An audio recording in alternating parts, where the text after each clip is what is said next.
ಕಾವ್ಯ ಅಸ್ತ್ರ group presence ಸುದ್ದಿಗೊಂದು ಗುದ್ದು ನೇರ ಪ್ರಸಾರದ ಕಾರ್ಯಕ್ರಮಕ್ಕೆ ಸ್ವಾಗತ. Powered by Mukund MGM reality, ಸಹ ಪ್ರಾಯೋಜಕರಾಗಿ ಬಿಡಿಜೆ ಎಂಟರ್ಪ್ರೈಸಸ್, ಮಾಸ್ಟರ್ ಪ್ಲಾನರಿ ಗ್ರೂಪ್ಸ್. ಇವತ್ತಿನ ಸುದ್ದಿಗೊಂದು ಗುದ್ದುವಿನ ವಿಚಾರ, ಮಾಲೇಗಾಂವ್ ಬಿಡುಗಡೆ ಬಾಂಬ್ ಹಾಕಿದವರು ಯಾರು? ಈ ಬಗ್ಗೆ ಒಂದು ವರದಿ ಇದೆ, ನೋಡ್ಕೊಂಡು ಬರೋಣ. ಮಹಾರಾಷ್ಟ್ರದ ಮಾಲೇಗಾಂವ್ ಪಟ್ಟಣದಲ್ಲಿ ಸಂಭವಿಸಿದ್ದ ಬಾಂಬ್ ಸ್ಫೋಟ ಪ್ರಕರಣಕ್ಕೆ ಸಂಬಂಧಿಸಿ ಎಲ್ಲ 7 ಆರೋಪಿಗಳನ್ನು ಖುಲಾಸೆಗೊಳಿಸಿ ಇಲ್ಲಿನ ಎನ್ಐಎ ವಿಶೇಷ ನ್ಯಾಯಾಲಯ ತೀರ್ಪು ನೀಡಿದೆ. ಆರೋಪಿಗಳ ವಿರುದ್ಧ ನಂಬಲಾರ್ಹ ಹಾಗೂ ಬಲವಾದ ಸಾಕ್ಷ್ಯಗಳು ಇಲ್ಲ ಎಂದು ನ್ಯಾಯಾಲಯ ಹೇಳಿದೆ. ಭಯೋತ್ಪಾದನೆಗೆ ಧರ್ಮ ಇಲ್ಲ, ಅಲ್ಲದೆ ಕೇವಲ ಗ್ರಹಿಕೆ ಆಧಾರದ ಮೇಲೆ ಅಪರಾಧಿಗಳೆಂದು ಘೋಷಿಸಲು ಸಾಧ್ಯ ಇಲ್ಲ. ಸಂದೇಹವನ್ನ ಯಾವತ್ತಿಗೂ ನೈಜ ಸಾಕ್ಷ್ಯವೆಂದು ಪರಿಗಣಿಸಲಾಗದು ಎಂದು ತೀರ್ಪು ಓದಿದ ವಿಶೇಷ ನ್ಯಾಯಾಧೀಶ ಎಕೆ ಲಹೋಟಿ ಹೇಳಿದರು. ಬಾಂಬ್ ಸ್ಫೋಟದಿಂದ ಪ್ರಾಣ ಕಳೆದುಕೊಂಡಿರುವ 6 ಜನರ ಕುಟುಂಬಗಳಿಗೆ ತಲಾ 2 ಲಕ್ಷ ಹಾಗೂ ಗಾಯಗೊಂಡಿದ್ದ 101 ಮಂದಿಗೆ ತಲಾ 50,000 ಪರಿಹಾರ ನೀಡುವಂತೆ ರಾಜ್ಯ ಸರ್ಕಾರಕ್ಕೆ ನ್ಯಾಯಾಲಯ ನಿರ್ದೇಶನ ನೀಡಿದೆ. ಬಿಜೆಪಿಯ ಮಾಜಿ ಸಂಸದೆ Pragya Thakur, lieutenant colonel Prasad Purohit, major Ramesh Upadhyay, Ajay Rahirkar, Sudhakar Dwivedi, Sudhakar Chaturvedi ಹಾಗೂ ಸಮೀರ್ ಕುಲಕರ್ಣಿ ಖುಲಾಸೆಗೊಂಡವರು. ಇವರ ವಿರುದ್ಧ ಯುಎಪಿಎ, ಭಾರತೀಯ ದಂಡ ಸಂಹಿತೆ ಹಾಗೂ ಶಸ್ತ್ರಾಸ್ತ್ರಗಳ ಕಾಯ್ದೆಯ ವಿವಿಧ ಅವಕಾಶಗಳಡಿ ಪ್ರಕರಣ ದಾಖಲಿಸಲಾಗಿತ್ತು. ಒಟ್ಟು 323 ಸಾಕ್ಷಿಗಳ ಹೇಳಿಕೆ ದಾಖಲಿಸಲಾಗಿತ್ತು. ಈ ಪೈಕಿ 37 ಮಂದಿ ಪ್ರತಿಕೂಲ ಸಾಕ್ಷ್ಯವನ್ನ ನುಡಿದಿದ್ರು. ಮುಂಬೈನಿಂದ 200 ಕಿಲೋಮೀಟರ್ ದೂರದಲ್ಲಿರುವ ಮಾಲೇಗಾಂವ್ ಪಟ್ಟಣದಲ್ಲಿ 2008ರ ಸೆಪ್ಟೆಂಬರ್ 29ರಂದು ದ್ವಿಚಕ್ರ ವಾಹನವೊಂದರಲ್ಲಿ ಇಡಲಾಗಿದ್ದ ಬಾಂಬ್ ಸ್ಫೋಟಗೊಂಡು 6 ಜನ ಮೃತಪಟ್ಟು ಇತರ 101 ಮಂದಿ ಗಾಯಗೊಂಡಿದ್ರು. 2018ರಲ್ಲಿ ಆರಂಭಗೊಂಡಿದ್ದ ತನಿಖೆ ಕಳೆದ ಏಪ್ರಿಲ್ 19ರಂದು ಮುಕ್ತಾಯಗೊಂಡಿತ್ತು. ಘಟನೆ ನಡೆದು 17 ವರ್ಷಗಳ ನಂತರ ಪ್ರಕರಣದ ಎಲ್ಲ ಆರೋಪಿಗಳು ದೋಷಮುಕ್ತರಾಗಿದ್ದಾರೆ. ಆರಂಭದಲ್ಲಿ ರಾಜ್ಯ ಭಯೋತ್ಪಾದನಾ ನಿಗ್ರಹ ದಳ ತನಿಖೆ ಕೈಗೊಂಡಿತ್ತು. ಬಲಪಂಥೀಯ ಸಂಘಟನೆ ಅಭಿನವ ಭಾರತದ ಸದಸ್ಯರ ವಿರುದ್ಧ ಬೊಟ್ಟು ಮಾಡಿತ್ತು. ನಂತರ ತನಿಖೆಯನ್ನ ಎನ್ಐಎಗೆ ಹಸ್ತಾಂತರಿಸಲಾಯಿತು. ಎನ್ಐಎ ಪ್ರಜ್ಞಾ ಠಾಕೂರ್ ಅವರಿಗೆ ಕ್ಲೀನ್ ಚಿಟ್ ನೀಡಿತ್ತು. ಇದನ್ನ ನ್ಯಾಯಾಲಯ ಒಪ್ಪಿರಲಿಲ್ಲ. ಮೇಲ್ನೋಟಕ್ಕೆ ಅವರ ವಿರುದ್ಧ ಸಾಕ್ಷ್ಯಗಳಿವೆ ಎಂದಿದ್ದ ಕೋರ್ಟ್ ಮರು ತನಿಖೆಗೆ ಆದೇಶಿಸಿತ್ತು. ಮುಸ್ಲಿಂ ಬಾಹುಳ್ಯವಿರುವ ಮಾಲೇಗಾಂವ್ನಲ್ಲಿ ಬಾಂಬ್ ಸ್ಫೋಟಿಸುವ ಮೂಲಕ ಕೆಲ ಮುಸ್ಲಿಮರನ್ನ ಭಯೋತ್ಪಾದಕರಂತೆ ಬಿಂಬಿಸಿ ಕೋಮು ಸಂಘರ್ಷ ಉಂಟು ಮಾಡುವ ಉದ್ದೇಶದಿಂದ ಕೆಲವು ಸಂಚುಕೋರರು ಈ ಕೃತ್ಯ ಎಸಗಿದ್ದರು ಎಂದು ಎನ್ಐಎ ಹೇಳಿದೆ. ರಂಜಾನ್ ತಿಂಗಳಲ್ಲಿ ಈ ಸ್ಫೋಟ ಸಂಭವಿಸಿತ್ತು. ಕೆಲ ದಿನಗಳ ನಂತರ ನವರಾತ್ರಿ ಹಬ್ಬ ಆರಂಭವಾಗಲಿತ್ತು. ಇದೇ ಸಂದರ್ಭದಲ್ಲಿಯೇ ಸ್ಫೋಟ ಸಂಭವಿಸಿತ್ತು. ತೀರ್ಪು ಪ್ರಕಟಿಸುವುದಕ್ಕೂ ಮುನ್ನ ಎಲ್ಲ 7 ಜನ ಆರೋಪಿಗಳು ದಕ್ಷಿಣ ಮುಂಬೈಯಲ್ಲಿರುವ ನ್ಯಾಯಾಲಯದ ಆವರಣದಲ್ಲಿ ಹಾಜರಿದ್ರು. ಎಲ್ಲರೂ ಜಾಮೀನಿನ ಮೇಲೆ ಹೊರಗಿದ್ರು.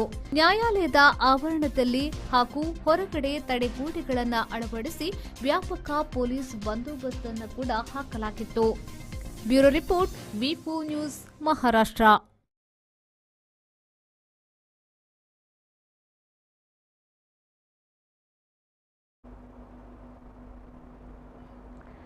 ನಮ್ಮ ಜೊತೆಗೆ ಇವತ್ತಿನ ಸುದ್ದಿಗೊಂದು ಗುದ್ದುವಿನಲ್ಲಿ ಹಿರಿಯ ಪತ್ರಕರ್ತರಾದ ಮೋಹನ್ ಬೋಳಂಗಡಿ ಸರ್ ಇದ್ದಾರೆ. ಸರ್, ಕಾರ್ಯಕ್ರಮಕ್ಕೆ ಆತ್ಮೀಯವಾದ ಸ್ವಾಗತ.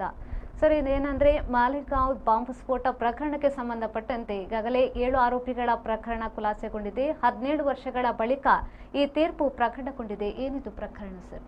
ನೋಡಿ, ಮಾಲೇಗಾಂವ್ ಅಂತ ಹೇಳಿದರೆ ಮಹಾರಾಷ್ಟ್ರ ರಾಜ್ಯದಲ್ಲಿದೆ. ಬಾಂಬೆಯಿಂದ 200 ಕಿಲೋಮೀಟರ್ ದೂರದಲ್ಲಿರುವಂತಹ ಮುಸ್ಲಿಂ ಬಾಹುಳ್ಯದ ಪ್ರದೇಶ.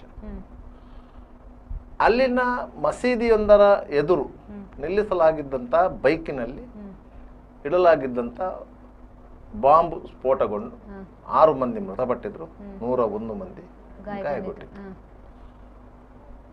ಆ ಸಂದರ್ಭದಲ್ಲಿ ಸ್ಥಳೀಯ ಪೊಲೀಸರು ಅದನ್ನು ಕೇಸು ದಾಖಲು ಮಾಡಿಕೊಂಡಿದ್ರು ಮತ್ತು ಮಹಾರಾಷ್ಟ್ರ ಭಯೋತ್ಪಾದನಾ ನಿಗ್ರಹ ದಳ ATS ಅಂತ ಅವರು ಅದರ ತನಿಖೆಯನ್ನು ಕೈಗೊಂಡಿದ್ರು. ಹೇಮಂತ್ ಕರ್ಕಾರೆ ಅಂತ ಹೇಳಿ ಅವರು ಅದರ ಮುಖ್ಯಸ್ಥರಾಗಿದ್ದರು. ಅವರು ಅದರ ನಂತರದ ಮುಂಬೈ ಅಟ್ಯಾಕ್ನಲ್ಲಿ ಅವರು ಹುತಾತ್ಮರಾದರು. ಆ ಸಂದರ್ಭದಲ್ಲಿ ಈ ಈ ರೀತಿಯ ಕೃತ್ಯ ಯಾರು ಮಾಡ್ತಾ ಇದ್ದಾರೆ ಅನ್ನೋ ಒಂದು ರೀತಿಯಲ್ಲಿ ಪೊಲೀಸರು ಮಾಡಿದಾಗ ಇದು ಮುಸ್ಲಿಂ ಭಯೋತ್ಪಾದನಾ ಸಂಘಟನೆಗಳ ಕೃತ್ಯ ಅಲ್ಲ ಅಂತೇಳಿ ಅವರಿಗೆ ಆರಂಭದಲ್ಲಿ ಗೊತ್ತಾಯಿತು. ಆದ್ದರಿಂದ ಯಾಕೆ ಅಲ್ಲಿವರೆಗೆ ಇಲ್ಲಿ ಏನಾದರೂ ಬಾಂಬು ಸ್ಫೋಟ ಅಂಥದ್ದೆಲ್ಲ ಕೃತ್ಯಗಳು ನಡೆದಾಗ ಹೆಸರು ಬರ್ತಾ ಇದ್ದದ್ದೇ ಮುಸ್ಲಿಂ ಮೂಲಭೂತವಾದಿ ಸಂಘಟನೆಗಳು. ಒಂದು ಅಲ್-ಖೈದಾ ಬರ್ತಾ ಇತ್ತು, ಇಂಡಿಯನ್ ಮುಜಾಹಿದೀನ್ ಬರ್ತಾ ಇತ್ತು, ಉಲ್ಫಾ ಬರ್ತಾ ಇತ್ತು, ಹೀಗೆ ಬೇರೆ ಬೇರೆ ರೀತಿಯ ಸಂಘಟನೆಗಳು ಇತ್ತು. ಅವರ ಹೆಸರು ಬರ್ತಾ. ಆದರೆ ಪೊಲೀಸರ ಆರಂಭಿಕ ತನಿಖೆಯಲ್ಲಿಯೇ ಇದು ಮುಸ್ಲಿಂ ಮೂಲಭೂತವಾದಿಗಳ ಕೃತ್ಯ ಅಲ್ಲ, ಮಸೀದಿಯ ಎದುರಲ್ಲಿ ನಡೆದಿದ್ರು ಸಹ ಅದು ಮುಸ್ಲಿಂ ಮೂಲಭೂತವಾದಿಗಳ ಕೃತ್ಯ ಅಲ್ಲ, ಈ ಕೃತ್ಯದಲ್ಲಿ ಬೇರೆ ಯಾರೋ ಇನ್ವಾಲ್ವ್ ಆಗಿದ್ದಾರೆ ಅಂತ ಹೇಳಿ ಸಂಶಯ ಬಂದು ಅವರು ತನಿಖೆಯನ್ನು ಎಲ್ಲಿಂದ ಕೇಂದ್ರೀಕರಿಸಿದಂತ ಹೇಳಿದ್ರೆ ಆ ಬೈಕಿನಿಂದ ಕೇಂದ್ರೀಕರಿಸಿದ್ರು. ಆ ಬೈಕಿನ ಮೇಲೆ ಸ್ಫೋಟಕ ಇಟ್ಟು ಹೋದಂತಲ್ಲ, ಸ್ಥಳ ಪರಿಶೀಲನೆ ನಡೆಸುವ ವೇಳೆಗೆ ಸ್ಫೋಟಕವನ್ನು ಬೈಕಿಗೆ ಕಟ್ಟಿರುವುದು ಇದು ಅತ್ಯಂತ ಸೂಕ್ಷ್ಮ ಮಾಹಿತಿ. ಅದು ಅದರ ಆಧಾರದಲ್ಲಿ ಬೈಕ್ ಯಾರದಂತ ನೋಡಿದ್ರು. ಬೈಕಿನ RC ಓನರ್ ಬೇರೆ ಯಾರೋ ಇದ್ರು, ಅವರನ್ನು ಹೋಗಿ ವಿಚಾರಣೆ ಮಾಡಿದ್ರು. ಅವರು ಆ ಬೈಕನ್ನು ಇನ್ನೊಬ್ಬರಿಗೆ ಕೊಟ್ಟಿದ್ದಾರೆ ಅಂತ. ಮತ್ತೆ ಲಾಸ್ಟಿಗೆ ಆ ಬೈಕನ್ನು ಪ್ರಜ್ಞಾ ಸಿಂಗ್ ಅವರು ಬಳಸ್ತಾ ಇದ್ರು ಎನ್ನುವಂತ ಮಾಹಿತಿಗಳು ಹೊರ ಬಂದಾಗ ಅವರನ್ನ ಪೊಲೀಸರು ಅರೆಸ್ಟ್ ಮಾಡಿದ್ರು, ವಶಕ್ಕೆ ಕೊಟ್ಟರು. ಅದರ ಬಗ್ಗೆ ಎನ್ಕ್ವೈರಿ ಮಾಡಿದಾಗ ಅವರೊಂದಿಗೆ ಯಾರೆಲ್ಲ ನಿಕಟ ಸಂಪರ್ಕದಲ್ಲಿದ್ದಾರೆ ಎನ್ನುವ ವಿಚಾರಗಳು ಬಂತು. ನೋಡುವಾಗ ಇದು ಒಂದು ಹಿಂದೂ ಸಮುದಾಯದ ಒಳಗೆ ಇದ್ದಂತಹ ಒಂದು ಮೂಲಭೂತವಾದಿ ಸಂಘಟನೆ ಅಂತ ಗೊತ್ತು, ಅಭಿನವ ಭಾರತ್ ಅಂತ ಹೇಳಿ ಅಂತ ಒಂದು ಸಂಘಟನೆಯ ಕೃತ್ಯ ಅಂತ ಹೇಳಿ ಅವರ ಇಡೀ ತನಿಖೆಯಲ್ಲಿ ಗೊತ್ತಾಯಿತು. ಅದು ಒಂದು 7 ಮಂದಿಯನ್ನು ಪೊಲೀಸರು ಬಂಧಿಸಿದ್ರು. ತನಿಖೆ ಈ ಸಂದರ್ಭದಲ್ಲಿ ಆ ಬಂಧಿತ ಆರೋಪಿಗಳಿಗೆ ಒಬ್ರು ಸಾಧ್ವಿ, ಒಬ್ರು ಕರ್ನಲ್, ಎಲ್ಲರೂ ಸಾಮಾನ್ಯ ಜನರಲ್ಲ, ಒಂದು ಸಮಾಜದಲ್ಲಿ ಗೌರವಾನ್ವಿತ ಜವಾಬ್ದಾರಿಯುತ ಜವಾಬ್ದಾರಿಯಲ್ಲಿದ್ದವರು. ಅಂಥವರನ್ನು ಪೊಲೀಸರು ಬಂಧಿಸಿದಾಗ ಅವರು ಸಹಜವಾಗಿಯೇ ಪೊಲೀಸರೊಂದಿಗೆ ಸಹಕರಿಸ್ತಿರಲಿಲ್ಲ ತನಿಖೆಗೆ. ಆಗ ATSನ ಮೇಲೂ ಒತ್ತಡಗಳಿತ್ತು.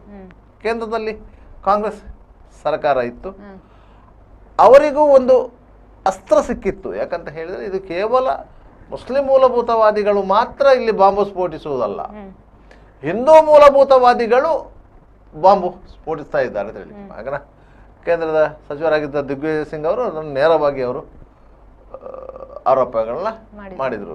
ಹಿಂದೂಗಳಲ್ಲಿ ಅಂತ ಒಂದು ಸಂಘಟನೆಗಳು ಹುಟ್ಟಿಕೊಂಡಿದೆ ಮತ್ತು ಬೆಳೀತಿದೆ, ಅದರಿಂದಾಗಿ ಇಂಥದ್ದನ್ನು ನಾವು ಕರ್ಮ ಮಾಡಬೇಕು ಎನ್ನುವಂಥ ರೀತಿಯಲ್ಲಿ ಅವರು ಸಹ ಹೇಳಿಕೆಯನ್ನು ಕೊಟ್ಟಿದ್ರು. ಅದರಿಂದ ATSನ ಮೇಲೆ ಆ ಒತ್ತಡಗಳು ಬಿದ್ದಿತ್ತು. ನೀವು ಇದನ್ನು ಆ ರೀತಿಯಾಗಿ ತನಿಖೆಯನ್ನು ಪ್ರೊಜೆಕ್ಟ್ ಮಾಡಿಕೊಂಡು ಹೋಗಬೇಕು ಅಂತೇಳಿ. ಸಹಜವಾಗಿ ಒಂದು ಕ್ರಿಮಿನಲ್ ಪ್ರಕರಣವನ್ನು ತನಿಖೆಯನ್ನು ಯಾವ ರೀತಿ ಪ್ರೊಜೆಕ್ಟ್ ಮಾಡಬೇಕಂತ ಹೇಳಿ ಪೊಲೀಸ್ ಅಧಿಕಾರಿಗಳು ಸುರಿಗೆ ಆಲೋಚನೆ ಮಾಡ್ತಾರೆ. ನಿಮಗೆ ಯಾವುದೇ ಒಂದು ಕ್ರಿಮಿನಲ್ ಕೃತ್ಯ ನಡೆದರೂ ಪೊಲೀಸರು ಮೊದಲಿಗೆ ಮಾಡುವ ಕೆಲಸ ಏನಂತ ಹೇಳಿದರೆ ಒಂದು ಮೋಟಿವ್ ಅನ್ನು ಎಸ್ಟಾಬ್ಲಿಷ್ ಮಾಡುವುದು. ಒಂದು ಉದ್ದೇಶ ಇರಬೇಕು. ಒಂದು ಕೊಲೆ ಆಗಿರ್ಬೋದು, ಮತ್ತೊಂದು ಪ್ರಕರಣಗಳಾಗಿರ್ಬೋದು, ಅದಕ್ಕೆ ಒಂದು ಉದ್ದೇಶ ಅಂತ ಇರಬೇಕು, ಮೋಟಿವ್ ಇರಬೇಕು.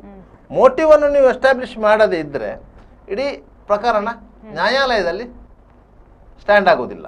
ಅದಕ್ಕಾಗಿ ಮೋಟಿವ್ ಎಸ್ಟಾಬ್ಲಿಷ್ ಮಾಡ್ಕೊಂಡು ಹೋದ್ರು. ಮೋಟಿವ್ ಎಸ್ಟಾಬ್ಲಿಷ್ ಮಾಡ್ಕೊಂಡು ಹೋಗುವಾಗ ಈ ಅಭಿನವ ಭಾರತದ ಸಂಪರ್ಕ ಹೊಂದಿದಂಥ ಈ ಆರೋಪಿಗಳಿಗೆ ಒಂದಕ್ಕೊಂದು ಪೂರಕ ಸಾಕ್ಷ್ಯಗಳನ್ನು ಜೋಡಿಸ್ತಾ ಹೋದ್ರು. ಒಂದು ಸಾಕ್ಷ್ಯಕ್ಕೆ ಪೂರಕವಾಗಿ ಇನ್ನೊಂದು ಸಾಕ್ಷ್ಯವನ್ನು ಜೋಡಿಸಿದ್ರು, ಆ ಸಾಕ್ಷ್ಯಕ್ಕೆ ಪೂರಕವಾಗಿ ಇನ್ನೊಂದು ಸಾಕ್ಷ್ಯವನ್ನು ಜೋಡಿಸಿದ್ರು. ಈ ರೀತಿಯಾಗಿ ಜೋಡಿಸ್ತಾ ಹೋಗಿ ಅದರ ತನಿಖೆಯನ್ನು ಮುಂದುವರಿಸಿದ್ರು. ತದನಂತರ ಪ್ರಕರಣದ ತನಿಖೆಯನ್ನು ಕೇಂದ್ರ ಸರ್ಕಾರ NIAಗೆ ಕೊಟ್ಟಿತ್ತು, ನ್ಯಾಷನಲ್ ಇನ್ವೆಸ್ಟಿಗೇಷನ್ ಏಜೆನ್ಸಿಗೆ ಕೊಟ್ಟಿತ್ತು. ನ್ಯಾಷನಲ್ ಇನ್ವೆಸ್ಟಿಗೇಷನ್ ಏಜೆನ್ಸಿಯವರು ಅದಕ್ಕೆ UAPA ಕಾಯ್ದೆಯನ್ನು ಅಳವಡಿಸಿದ್ರು. ಅವರು ತನಿಖೆ ಮುಂದುವರಿಸಿ ತದನಂತರ ಅವರು ಅದರಲ್ಲಿ ತನಿಖೆ ಮಾಡಿದಾಗ ಅವರಿಗೆ ಗೊತ್ತಾದ ಸತ್ಯ ಏನಂತ ಹೇಳಿದರೆ, ಸಾಧ್ವಿ ಪ್ರಜ್ಞಾ ಸಿಂಗ್ ಏನಿದ್ದಾರೆ ಅವರು ಇದರಲ್ಲಿ ಇನ್ವಾಲ್ವ್ ಇಲ್ಲ ಅಂತ ಹೇಳಿ. ಈ ಬೈಕಿಗೂ ಅವರಿಗೂ ಒಂದು ಇಂಟರ್ಲಿಂಕ್ ಅನ್ನು ಸಂಪರ್ಕ ಮಾಡಲಿಕ್ಕೆ NIAಗೆ ಸಾಧ್ಯ ಆಗಲಿಲ್ಲ. ಆದ್ದರಿಂದ ಅವರು ನ್ಯಾಯಾಲಯಕ್ಕೆ ಒಂದು ರಿಕ್ವೆಷನ್ ಕೊಡ್ತಾರೆ. ಈ ಪ್ರಕರಣದಲ್ಲಿ ನಮ್ಮ ತನಿಖೆಯ ಪ್ರಕಾರ ಸಾಧ್ವಿ ಪ್ರಜ್ಞಾ ಸಿಂಗ್ ಅವರು ಇನ್ವಾಲ್ವ್ ಇರುವುದು ನಮಗೆ ಖಚಿತವಾಗ್ತಾ ಇಲ್ಲ. ಆದ್ದರಿಂದ ಅವರನ್ನು ಈ ಪ್ರಕರಣದಲ್ಲಿ ಕೈ ಬಿಡಬೇಕು, ಮತ್ತು ಬಾಕಿಯ ಅವರ ಮೇಲಿನ ಇನ್ವೆಸ್ಟಿಗೇಷನ್ ನಮ್ಮದು ಮುಂದುವರಿತದೆ ಅಂತೇಳಿ. ಅದನ್ನು ನ್ಯಾಯಾಲಯ ಒಪ್ಪಲಿಲ್ಲ. ಒಂದು ಪ್ರಕರಣದಲ್ಲಿ ATSನವರು 7 ಮಂದಿ ಆರೋಪಿಗಳನ್ನು ಫಿಕ್ಸ್ ಮಾಡಿಕೊಂಡು ತನಿಖೆ ಮಾಡಿದ್ದಾರೆ. ಆ ಪ್ರಕರಣದ ತನಿಖೆ ಇನ್ನೊಂದು ಏಜೆನ್ಸಿಗೆ ಹೋದ ಕೂಡಲೇ ಆ ಏಜೆನ್ಸಿಯವರು ಒಬ್ಬರನ್ನು ಕೈ ಬಿಡಲಿಕ್ಕೆ ಅಂತೇಳಿ ರಿಕ್ವೆಷನ್ ಕೊಟ್ಟಿರುವುದನ್ನು ಕಾನೂನು ಪ್ರಕಾರ ಒಪ್ಪಲಿಕ್ಕೆ ಸಾಧ್ಯ ಆಗುವುದಿಲ್ಲ. ಅವರು ಆರೋಪಿಯೇ ಅದರ ನಂತರದ ವಿಚಾರಣೆ ಸಂದರ್ಭದಲ್ಲಿ ಅದು ಏನಂತ ಡಿಸೈಡ್ ಆಗಲಿ. ಅದೇ ಸದ್ಯದ ಪರಿಸ್ಥಿತಿಯಲ್ಲಿ ನೀವು ಕೋರಿರುವ ಕೋರಿಕೆಯನ್ನು ಮನ್ನಲಿಕ್ಕೆ ಸಾಧ್ಯ ಆಗೋದಿಲ್ಲ. ಅದರಿಂದಾಗಿ ಪ್ರಜ್ಞಾ ಸಿಂಗ್ ಆ ಕೇಸಿನ ಒಳಗೆ ಇರುವುದು. ಇಲ್ಲಾಂದ್ರೆ NIA ಅವರು ಆಗಲೇ ಅವರಿಗೆ ಡಿಸ್ಚಾರ್ಜ್, ಅವರ ಹೆಸರನ್ನು ಡಿಸ್ಚಾರ್ಜ್ ಮಾಡಲಿಕ್ಕೆ ಅಂತ ಹೇಳಿ ಮೆಮೊ ಹಾಕಿದ್ರು ಕೋರ್ಟಿಗೆ. ಅದನ್ನು ಮಾಡಿರಲಿಲ್ಲ. ಅದರ ನಂತರದ 2014ರ ಎಲೆಕ್ಷನ್ ಬಂತು, ಲೋಕಸಭಾ ಎಲೆಕ್ಷನ್ ಬಂತು. ಮೋದಿ ಅವರು ಪ್ರಧಾನಿ ಅಭ್ಯರ್ಥಿಯಾಗಿದ್ದರು. ಆ ಸಂದರ್ಭದಲ್ಲಿ ಸಾಧ್ವಿ ಪ್ರಜ್ಞಾ ಸಿಂಗ್ ಅವರಿಗೆ BJP ಚುನಾವಣೆಗೆ ಟಿಕೆಟ್ ಕೊಟ್ಟಿತ್ತು. ಅವರು ಗೆದ್ದು ಲೋಕಸಭಾ ಸದಸ್ಯರು ಆದರು. ಆ ರೀತಿಯಾಗಿ ಆ ಪ್ರಕರಣ ಬಂದು ಕೊನೆಗೆ ನ್ಯಾಯಾಲಯಕ್ಕೆ ಆರೋಪ ಪಟ್ಟಿ ಸಲ್ಲಿಸಲಾಗಿತ್ತು. ಸುಮಾರು 2017ರಲ್ಲಿ ಅದರ ವಿಚಾರಣೆ ಆರಂಭಗೊಂಡಿತ್ತು. ತುಂಬ ಸಾಕ್ಷಿದಾರರಿದ್ದರು, ತುಂಬ ಸಾಕ್ಷ್ಯಗಳನ್ನು ಗುರುತಿಸುವಂಥ ಕಾರ್ಯಗಳು. ಅದರಿಂದ ಉದ್ದಕ್ಕೆ ಎಳೆದು ಕೆಲವು ದಿನಗಳ ಹಿಂದೆ ಎಲ್ಲ ಆರೋಪಿಗಳ ಮೇಲೆ ಏನೆಲ್ಲ ಆರೋಪಗಳನ್ನು ಹೊರಿಸಲಾಗಿತ್ತು ಅದನ್ನು ಪ್ರೂವ್ ಮಾಡಲಿಕ್ಕೆ ಪ್ರಾಸಿಕ್ಯೂಷನ್ ವಿಫಲವಾಗಿದೆ. ಆ ಬೈಕಿನ ದಾಖಲೆಗಳನ್ನು ಸರಿಯಾಗಿ ಇನ್ವೆಸ್ಟಿಗೇಷನ್ ಮಾಡಲಿಲ್ಲ. ಯಾಕಂದರೆ ಬೈಕ್ ಇದೆ, ಬೈಕಿನ registration number, engine number, chassis number ಇರ್ತದೆ. ಅದರಲ್ಲಿ ಅದನ್ನು ಸರಿಯಾದ ರೀತಿಯಲ್ಲಿ ಇನ್ವೆಸ್ಟಿಗೇಷನ್ ಮಾಡಿ ರಿಜಿಸ್ಟ್ರೇಷನ್ ನಂಬರಿಗೂ ಇಂಜಿನ್ ನಂಬರಿಗೂ ಟ್ಯಾಲಿ ಆಗೋದಿಲ್ಲ ಅಂತ ಹೇಳಿದ ಕೂಡಲೇ ನೀವು ಕಂಪನಿಯನ್ನು ಸಂಪರ್ಕ ಮಾಡಬೇಕು. ಅದನಂತರ ನೀವು ಆ ಕಂಪನಿ ಎಲ್ಲಿಗೆ ಆ ಬೈಕನ್ನು ಡೆಲಿವರಿ ಕೊಟ್ಟಿದೆ ಅಂತ ನೋಡಬೇಕು, ಮತ್ತು ಆ ಏಜೆನ್ಸಿ ಆ ಬೈಕನ್ನು ಯಾರಿಗೆ ಮಾರಿದೆ ಅಂತ ನೋಡಬೇಕು, ಅದು ಯಾವ RTOದಲ್ಲಿ ನೋಂದಣಿ ಆಗಿದೆ ಅಂತ ನೋಡಬೇಕು. ಈ ರೀತಿಯ ತನಿಖೆಗಳು ಇರ್ತದೆ ಒಂದು ವಾಹನ ಅಂತ ಹೇಳಿದ ಮೇಲೆ. ಇಂತಹ ಗಂಭೀರ ಪ್ರಕರಣಗಳಲ್ಲಿ ಒಂದು ವಾಹನವನ್ನು ನೀವು ಐಡೆಂಟಿಫೈ ಮಾಡಿದಂಥ ಸಂದರ್ಭದಲ್ಲಿ ಅದರ ಆ ದಾಖಲೆಗಳನ್ನು ಸಹ ಪರಿಶೀಲನೆ ಮಾಡಬೇಕಿತ್ತು, ಮಾಡಲಿಲ್ಲ. ಅವರು ಏನು ಮಾಡಿದ್ದಾರೆ, RC ರಿಜಿಸ್ಟ್ರೇಷನ್ ನಂಬರ್ ನೋಡಿದ್ದಾರೆ, ಅದು ಯಾರ ಹೆಸರಲ್ಲಿದೆ ಅಂತ ನೋಡಿದ್ದಾರೆ, ಅವನೊಂದು ಸ್ಟೇಟ್ಮೆಂಟ್ ಮಾಡಿದ್ದಾರೆ. ಅವೇ ಹೇಳಿದ್ದಾನೆ ಅದು ನನ್ನ ಹೆಸರಲ್ಲಿ ರಿಜಿಸ್ಟ್ರೇಷನ್ ಆಗಿದೆ, ಅದು ಬೈಕ್ ನಂದಲ್ಲ ಅಂತ ಹೇಳಿದ್ದಾನೆ. ನೋಡುವಾಗ RC ನಂಬರು, ಚೇಸಿಸ್ ನಂಬರ್ ನೋಡುವಾಗ ಅದು ಬೇರೆ ಒಂದು ರಿಜಿಸ್ಟ್ರೇಷನ್ ನಂಬರಲ್ಲಿ ರಿಜಿಸ್ಟ್ರೇಷನ್ ಆಗಿತ್ತು. ಮತ್ತು ಅದರ ಓನರನ್ನು ಚೆಕ್ ಮಾಡಿದರೆ ಅದರ ಮಧ್ಯೆ ಇವರು ಪ್ರಜ್ಞಾ ಸಿಂಗ್ ಅವರನ್ನು ಜೈಲಿಗೆ ಕಳಿಸುವಾಗಿದೆ. ಆ ರೀತಿ ಆಗಿತ್ತು. ಅದರಿಂದಾಗಿ ಅದನ್ನು ಪ್ರೂವ್ ಮಾಡಲಿಕ್ಕೆ ಆಗಲಿಲ್ಲ. ಯಾಕಂದರೆ ಒಂದು ಇನ್ವೆಸ್ಟಿಗೇಷನಲ್ಲಿ, ಕ್ರಿಮಿನಲ್ ಪ್ರಕರಣದ ಇನ್ವೆಸ್ಟಿಗೇಷನಲ್ಲಿ first impression is best impression ಅಂತ ಇರ್ತದೆ. ಸುರಿಗೆ ನೀವು ಏನು ತಗೊಳ್ತಾ ಅಂತ ಒಂದು ಸ್ಟ್ಯಾಂಡ್ ಏನಿದೆ ಅದು ಸರಿಯಾಗಿ ಇದ್ದರೆ ಅದರ ಮೇಲೆಯೇ ನೀವು ಇನ್ವೆಸ್ಟಿಗೇಷನನ್ನು ಮುಂದುವರಿಸ್ಕೊಂಡು ಹೋಗಬೇಕು. ಅದರ ಮೇಲೆಯೇ ನೀವು ಚಪ್ಪಡಿ ಕಲ್ಲನ್ನು ಕಟ್ಟಿಕೊಂಡು ಹೋಗಿ ಒಂದು ಸುಂದರವಾದ ಒಂದು ಕಟ್ಟಡ ಕಟ್ಟಬೇಕು. ಆಗ ಅದಕ್ಕೆ ಪರಿಣಾಮಕಾರಿಯಾದ ಒಂದು ಜಡ್ಜ್ಮೆಂಟ್ ಬರ್ತದೆ. ಹೊರತು ನೀವು ಕಟ್ಟುವಾಗಲೇ ನೀವು ಜಾಳಾಗಿ ಕಟ್ಟಿದರೆ ಅದು ಕೊನೆ ಹಂತಕ್ಕೆ ಹೋಗುವಾಗ ಕುಸಿದೇ ಬೀಳ್ತದೆ. ಮಾಲೆಗಾಂವ್ ಸ್ಫೋಟ ಪ್ರಕರಣದಲ್ಲಿ ತನಿಖೆಯಲ್ಲಿ ಆದಂಥ ಲೋಪಗಳು ಈ ರೀತಿಯ ಜಡ್ಜ್ಮೆಂಟ್ ಬರಲಿಕ್ಕೆ ಕಾರಣ ಆಗಿದೆಯೇ ಹೊರತು ಅವರು ಆ ಸ್ಫೋಟ ಪ್ರಕರಣದ ಹಿನ್ನೆಲೆಯಲ್ಲಿ ಇಲ್ಲ ಅಂತ ಖಡಾಖಂಡಿತವಾಗಿ ಹೇಳಲಿಕ್ಕೆ ಸಾಧ್ಯ ಆಗುವುದಿಲ್ಲ.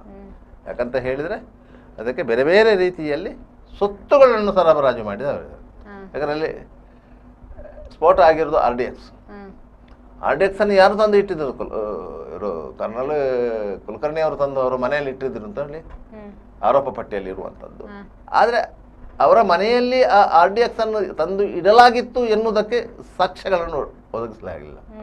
ಯಾಕಂದರೆ ಅವರ ಮನೆಯನ್ನು ಪೊಲೀಸರು ಸರ್ಚ್ ಮಾಡಿದಂಥ ಸಂದರ್ಭದಲ್ಲಿ ಅಂಥ ಯಾವುದೇ ರೀತಿಯ ಕುರುಹುಗಳು ಸಿಕ್ಕಿರಲಿಲ್ಲ. ಆದರೆ ಅವರನ್ನು ಈ ಕೇಸಿನಲ್ಲಿ ಜೋಡಿಸಲೇಬೇಕಿತ್ತಲ್ಲ. ಅದಕ್ಕೆ ಬೇಕಾಗಿ ಅವರ ಮನೆಯಲ್ಲಿ ಅದನ್ನು ತಂದು ಇಡಲಾಗಿತ್ತು, ಅದನ್ನು ಅಲ್ಲಿಂದ ಬೇರೆ ಕಡೆಗೆ ಶಿಫ್ಟ್ ಮಾಡಲಾಗಿತ್ತು ಎನ್ನುವಂಥ ಒಂದು ಸಾಕ್ಷ್ಯವನ್ನು ಕ್ರಿಯೇಟ್ ಮಾಡಿದ್ರು. ಆ ಸಾಕ್ಷ್ಯ ಕೋರ್ಟಲ್ಲಿ ನಿಲ್ಲಿಲ್ಲ.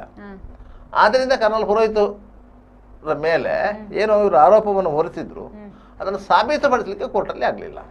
ಆದ್ದರಿಂದಾಗಿ ಅವರು ಅದರಿಂದ ಎಕ್ವಿಟ್ ಆದರು. ಪ್ರಜ್ಞಾ ಸಿಂಗ್ ಈ ರೀತಿಯಾಗಿ ಎಕ್ವಿಟ್ ಆದರು, ಮತ್ತು ಬಾಕಿಯವರು ಸಹ ಒಂದೊಂದು ಕಾರಣಕ್ಕಾಗಿ ಎಕ್ವಿಟ್ ಆದರು. ಯಾಕಂದರೆ ಅಲ್ಲಿ ಆ ಬೈಕನ್ನು ತಂದು ಇಟ್ಟವ ಯಾರು, ಇಟ್ಟ ಬೈಕಿಗೆ ತಂದು RDX ಅನ್ನು ಫಿಕ್ಸ್ ಮಾಡಿದಾರ ಎನ್ನುವುದು ಪ್ರಶ್ನೆ ಇತ್ತು. ಅದನ್ನು ಪರಿಣಾಮಕಾರಿಯಾಗಿ NIA ಸಾಬೀತುಪಡಿಸಲಿಲ್ಲ. ಅಲ್ಲಿ ಇಟ್ಟ ಬೈಕಿಗೆ RDX ತಂದು ಇಟ್ಟರ ಅಲ್ಲ, RDX ಅನ್ನು ಕಟ್ಟಿಕೊಂಡು ಬಂದು ಬೈಕಲ್ಲಿ ಇಟ್ರ ಅಂತ, ಎರಡರಲ್ಲಿ ಒಂದಿರೋದು. ಅಂತಿದ್ದು RDX ಅಲ್ಲಿ ಸ್ಪಾಟ್ ಆಗಿದೆ ಅಂತ ಆಗುವಾಗ ಅಲ್ಲಿಗೆ RDX ತಂದು ಇಟ್ಟಿದ್ದಾರೆ ಅಂತ ಆಯ್ತಲ್ಲ, ಅದು ಹೇಗೆ ತಂದು ಇಟ್ರು ಎನ್ನುವುದು ಪ್ರಶ್ನೆ ಇತ್ತು. ಅದನ್ನು ಪರಿಣಾಮಕಾರಿಯಾಗಿ ಅವರಿಗೆ ಪ್ರೂವ್ ಮಾಡ್ಲಿಕ್ಕೆ ಆಗಲಿಲ್ಲ. ಆದ್ರಿಂದಾಗಿ ಆರೋಪಿಗಳಿಗೆ ಆ ಸಂಶಯದ ಲಾಭ ಸಿಕ್ಕಿತ್ತು. ಇದರಿಂದಾಗಿ ಏನಾಯಿತು, 2008 ಕೇಂದ್ರದಲ್ಲಿ ಕಾಂಗ್ರೆಸ್ ಸರ್ಕಾರ ಇದ್ದಂಥ ಸಂದರ್ಭದಲ್ಲಿ ಹಿಂದೂ ಪರ ಸಂಘಟನೆಯಲ್ಲಿ ಗುರುತಿಸಿಕೊಂಡಿದ್ದ ಮತ್ತು ಅದರ ಬಗ್ಗೆ ಸಹಾನುಭೂತಿ ಹೊಂದಿದ್ದಂತಹ ಮುಖಂಡರುಗಳನ್ನು ಟಾರ್ಗೆಟ್ ಮಾಡಿ ಒಂದು ಪ್ರಕರಣದಲ್ಲಿ ಸಿಲುಕಿಸಲಾಯಿತು ಎನ್ನುವಂಥದ್ದು ಆರೋಪ ಇತ್ತು. ಸದ್ಯ ಪ್ರಜ್ಞಾ ಸಿಂಗ್ ಅವರನ್ನು NIA ತನಿಖೆಯಲ್ಲಿ ಅವರನ್ನು ಡಿಸ್ಚಾರ್ಜ್ ಮಾಡಬೇಕಂತ ಹೇಳಿ ಅಪ್ಲಿಕೇಶನ್ ಹಾಕಿದ ಸಂದರ್ಭದಲ್ಲೂ ಸಹ ಆ ಪ್ರಶ್ನೆ ಬಂತು. ಸದ್ಯ ಪ್ರಜ್ಞಾ ಸಿಂಗ್ ಅವರ ಮೇಲೆ ದೈಹಿಕವಾಗಿ ದೌರ್ಜನ್ಯ ನಡೆಸಲಾಗಿದೆ, ಒಂದು ಸನ್ಯಾಸಿನಿ, ಅವರ ಮೇಲೆ ಅಮಾನವೀಯ ರೀತಿಯಲ್ಲಿ ATS ಪೊಲೀಸರು ವರ್ತಿಸಿದ್ದಾರೆ, ಎಲ್ಲ ಆ ರೀತಿ ಆರೋಪಗಳಿತ್ತು. ಸಾಮಾನ್ಯವಾಗಿ ಒಂದು ಅಂತಹ ಗಂಭೀರ ಪ್ರಕರಣಗಳಲ್ಲಿ ಪೊಲೀಸರು ಸತ್ಯವನ್ನು ಹೊರಗೆಳೆಯುವಂಥ ಪ್ರಯತ್ನದಲ್ಲಿ ಅಂತಹ ಒಂದು ಮೃಗೀಯ ರೀತಿಯ ವರ್ತನೆಯನ್ನು ತೋರುವುದು ಅಸಹಜ ಏನಲ್ಲ, ಸಹಜವಾದದ್ದೇ. ಅದರಿಂದಾಗಿ ಆ ರೀತಿ ಆರೋಪಗಳು ಬಂದಿತ್ತು. ಅಂದ್ರೆ ಇವಾಗ 2008ರಲ್ಲಿ ಆದ ಘಟನೆ ಎಷ್ಟು ವರ್ಷ ಬೇಕಾಗಿತ್ತ ಅಂದ್ರೆ, ಯಾಕಂತ ಹೇಳಿದರೆ ನಿಮಗೆ ಒಂದೊಂದು ಕಾರಣಗಳಿರ್ತದೆ ನ್ಯಾಯಾಲಯದಲ್ಲಿ ಪ್ರಕರಣಗಳು ಹೇಳ್ಕೊಂಡು ಹೋಗ್ಲಿಕ್ಕೆ. ನಿಮಗೆ ನಿನ್ನೆ ಬೆಂಗಳೂರಿನ ವಿಶೇಷ ಜನಪ್ರತಿನಿಧಿಗಳ ನ್ಯಾಯಾಲಯ ಒಂದು ಮಹತ್ವದ ತೀರ್ಪನ್ನು ನೀಡಿತು. ಮಾಜಿ ಪ್ರಧಾನಿ ದೇವೇಗೌಡರ ಮೊಮ್ಮಗ, ಮಾಜಿ ಸಂಸದ ಪ್ರಜ್ವಲ್ ರೇವಣ್ಣ ಭಾಗಿಯಾಗಿದ್ದಾರೆ ಎನ್ನಲಾದಂತಹ ಒಂದು 4 ಅತ್ಯಾಚಾರ ಪ್ರಕರಣಗಳ ಪೈಕಿ ಒಂದು ಪ್ರಕರಣದಲ್ಲಿ ಜಡ್ಜ್ಮೆಂಟ್ ಕೊಟ್ಟಿತ್ತು, ಪ್ರಜ್ವಲ್ ರೇವಣ್ಣ ದೋಷಿ ಅಂತೇಳಿ. ಇವತ್ತು ಬೆಳಿಗ್ಗೆ ಪ್ರಜ್ವಲ್ ರೇವಣ್ಣ ಪರ ವಕೀಲರು ಮತ್ತು ಪ್ರಾಸಿಕ್ಯೂಷನ್ ಪರ ವಕೀಲರು ವಾದ ಪ್ರತಿವಾದ ಮಾಡಿದರು. ಅದನ್ನು PO ಆ್ಯಕ್ಟ್ ಅಂತ ಹೇಳ್ತೇವೆ, ಪ್ರೊಬೇಷನ್ ಅಫೆಂಡರ್ಸ್ ಆ್ಯಕ್ಟ್ ಅಂತ ಹೇಳಿ. ನಿಮಗೆ ಒಂದು ದೋಷಿ ಅಂತ ಹೇಳಿ ಆಗಿದೆ ಜಡ್ಜ್, ಅವರಿಗೆ ಅದು ಮನವರಿಕೆ ಆಗಿದೆ, ಇವ ತಪ್ಪು ಮಾಡಿದ್ದಾನೆ ಅಂತ ಹೇಳಿದ್ದಾರೆ. ಮತ್ತೆ ಅವರು ವರ್ಡಿಕ್ಟ್ ಕೊಡಬೇಕು ಅವನಿಗೆ ಏನು ಶಿಕ್ಷೆ ಅಂತ ಹೇಳಿ. ಅದಕ್ಕಿಂತ ಮೊದಲು ಆರೋಪಿಯನ್ನು ನಿಲ್ಲಿಸಿ ಅವನ ವಕೀಲರು ವಾದ ಮಾಡ್ತಾರೆ, ಪ್ರತಿವಾದ ಮಾಡ್ತಾರೆ. ಸರ್ಕಾರಿ ವಕೀಲರು ಏನು ಮೊದಲು ಸ್ಪೆಷಲ್ PP ಇದ್ರು, ಅವರು ಹೇಳಿದ್ರು ಈತ 34 ವರ್ಷದ ಯುವಕ, ಇಂಜಿನಿಯರಿಂಗ್ ಓದಿದ್ದಾನೆ, ಪ್ರಭಾವಿ ಕುಟುಂಬದವ, ಸಂಸದನಾಗಿದ್ದಂಥವನು, ಇಂತಹ ಯುವಕ ಇಂತಹ ಹೀನ ಕೃತ್ಯ ಮಾಡಿದ್ದಾನೆ, ಅದರಿಂದ ಅವನಿಗೆ ಕಠಿಣ ಶಿಕ್ಷೆ ಕೊಡಬೇಕು, ಇದು ಬಾಕಿ ಇಂತಹ ಅಪರಾಧ ಮಾಡುವವರಿಗೆ ಪಾಠ ಆಗಬೇಕು ಅಂತೇಳಿ ಅವರ ವಾದ ಇದ್ದರೆ, ಪ್ರಜ್ವಲ್ ರೇವಣ್ಣ ಪರ ವಕೀಲರು ಬೇರೆ ಒಂದು ರೀತಿಯಲ್ಲಿ ವಾದ ಮಾಡಿದರು. ಯಾಕಂದರೆ ಶಿಕ್ಷೆ ಕಡಿಮೆ, ಶಿಕ್ಷೆಯನ್ನು ತಪ್ಪಿಸಲಿಕ್ಕೆ ಆಗೋದಿಲ್ಲ, ಶಿಕ್ಷೆ ಅದರಲ್ಲಿ ಏನಿದೆ ಅಂತ ಹೇಳಿದರೆ 376 ಕ್ಲಾಸ್ 2 ಅಲ್ಲಿ ಗರಿಷ್ಠ 10, ಕನಿಷ್ಠ 10 ವರ್ಷ, ಗರಿಷ್ಠ ಜೀವಾವಧಿ ಅಂತ ಇದೆ.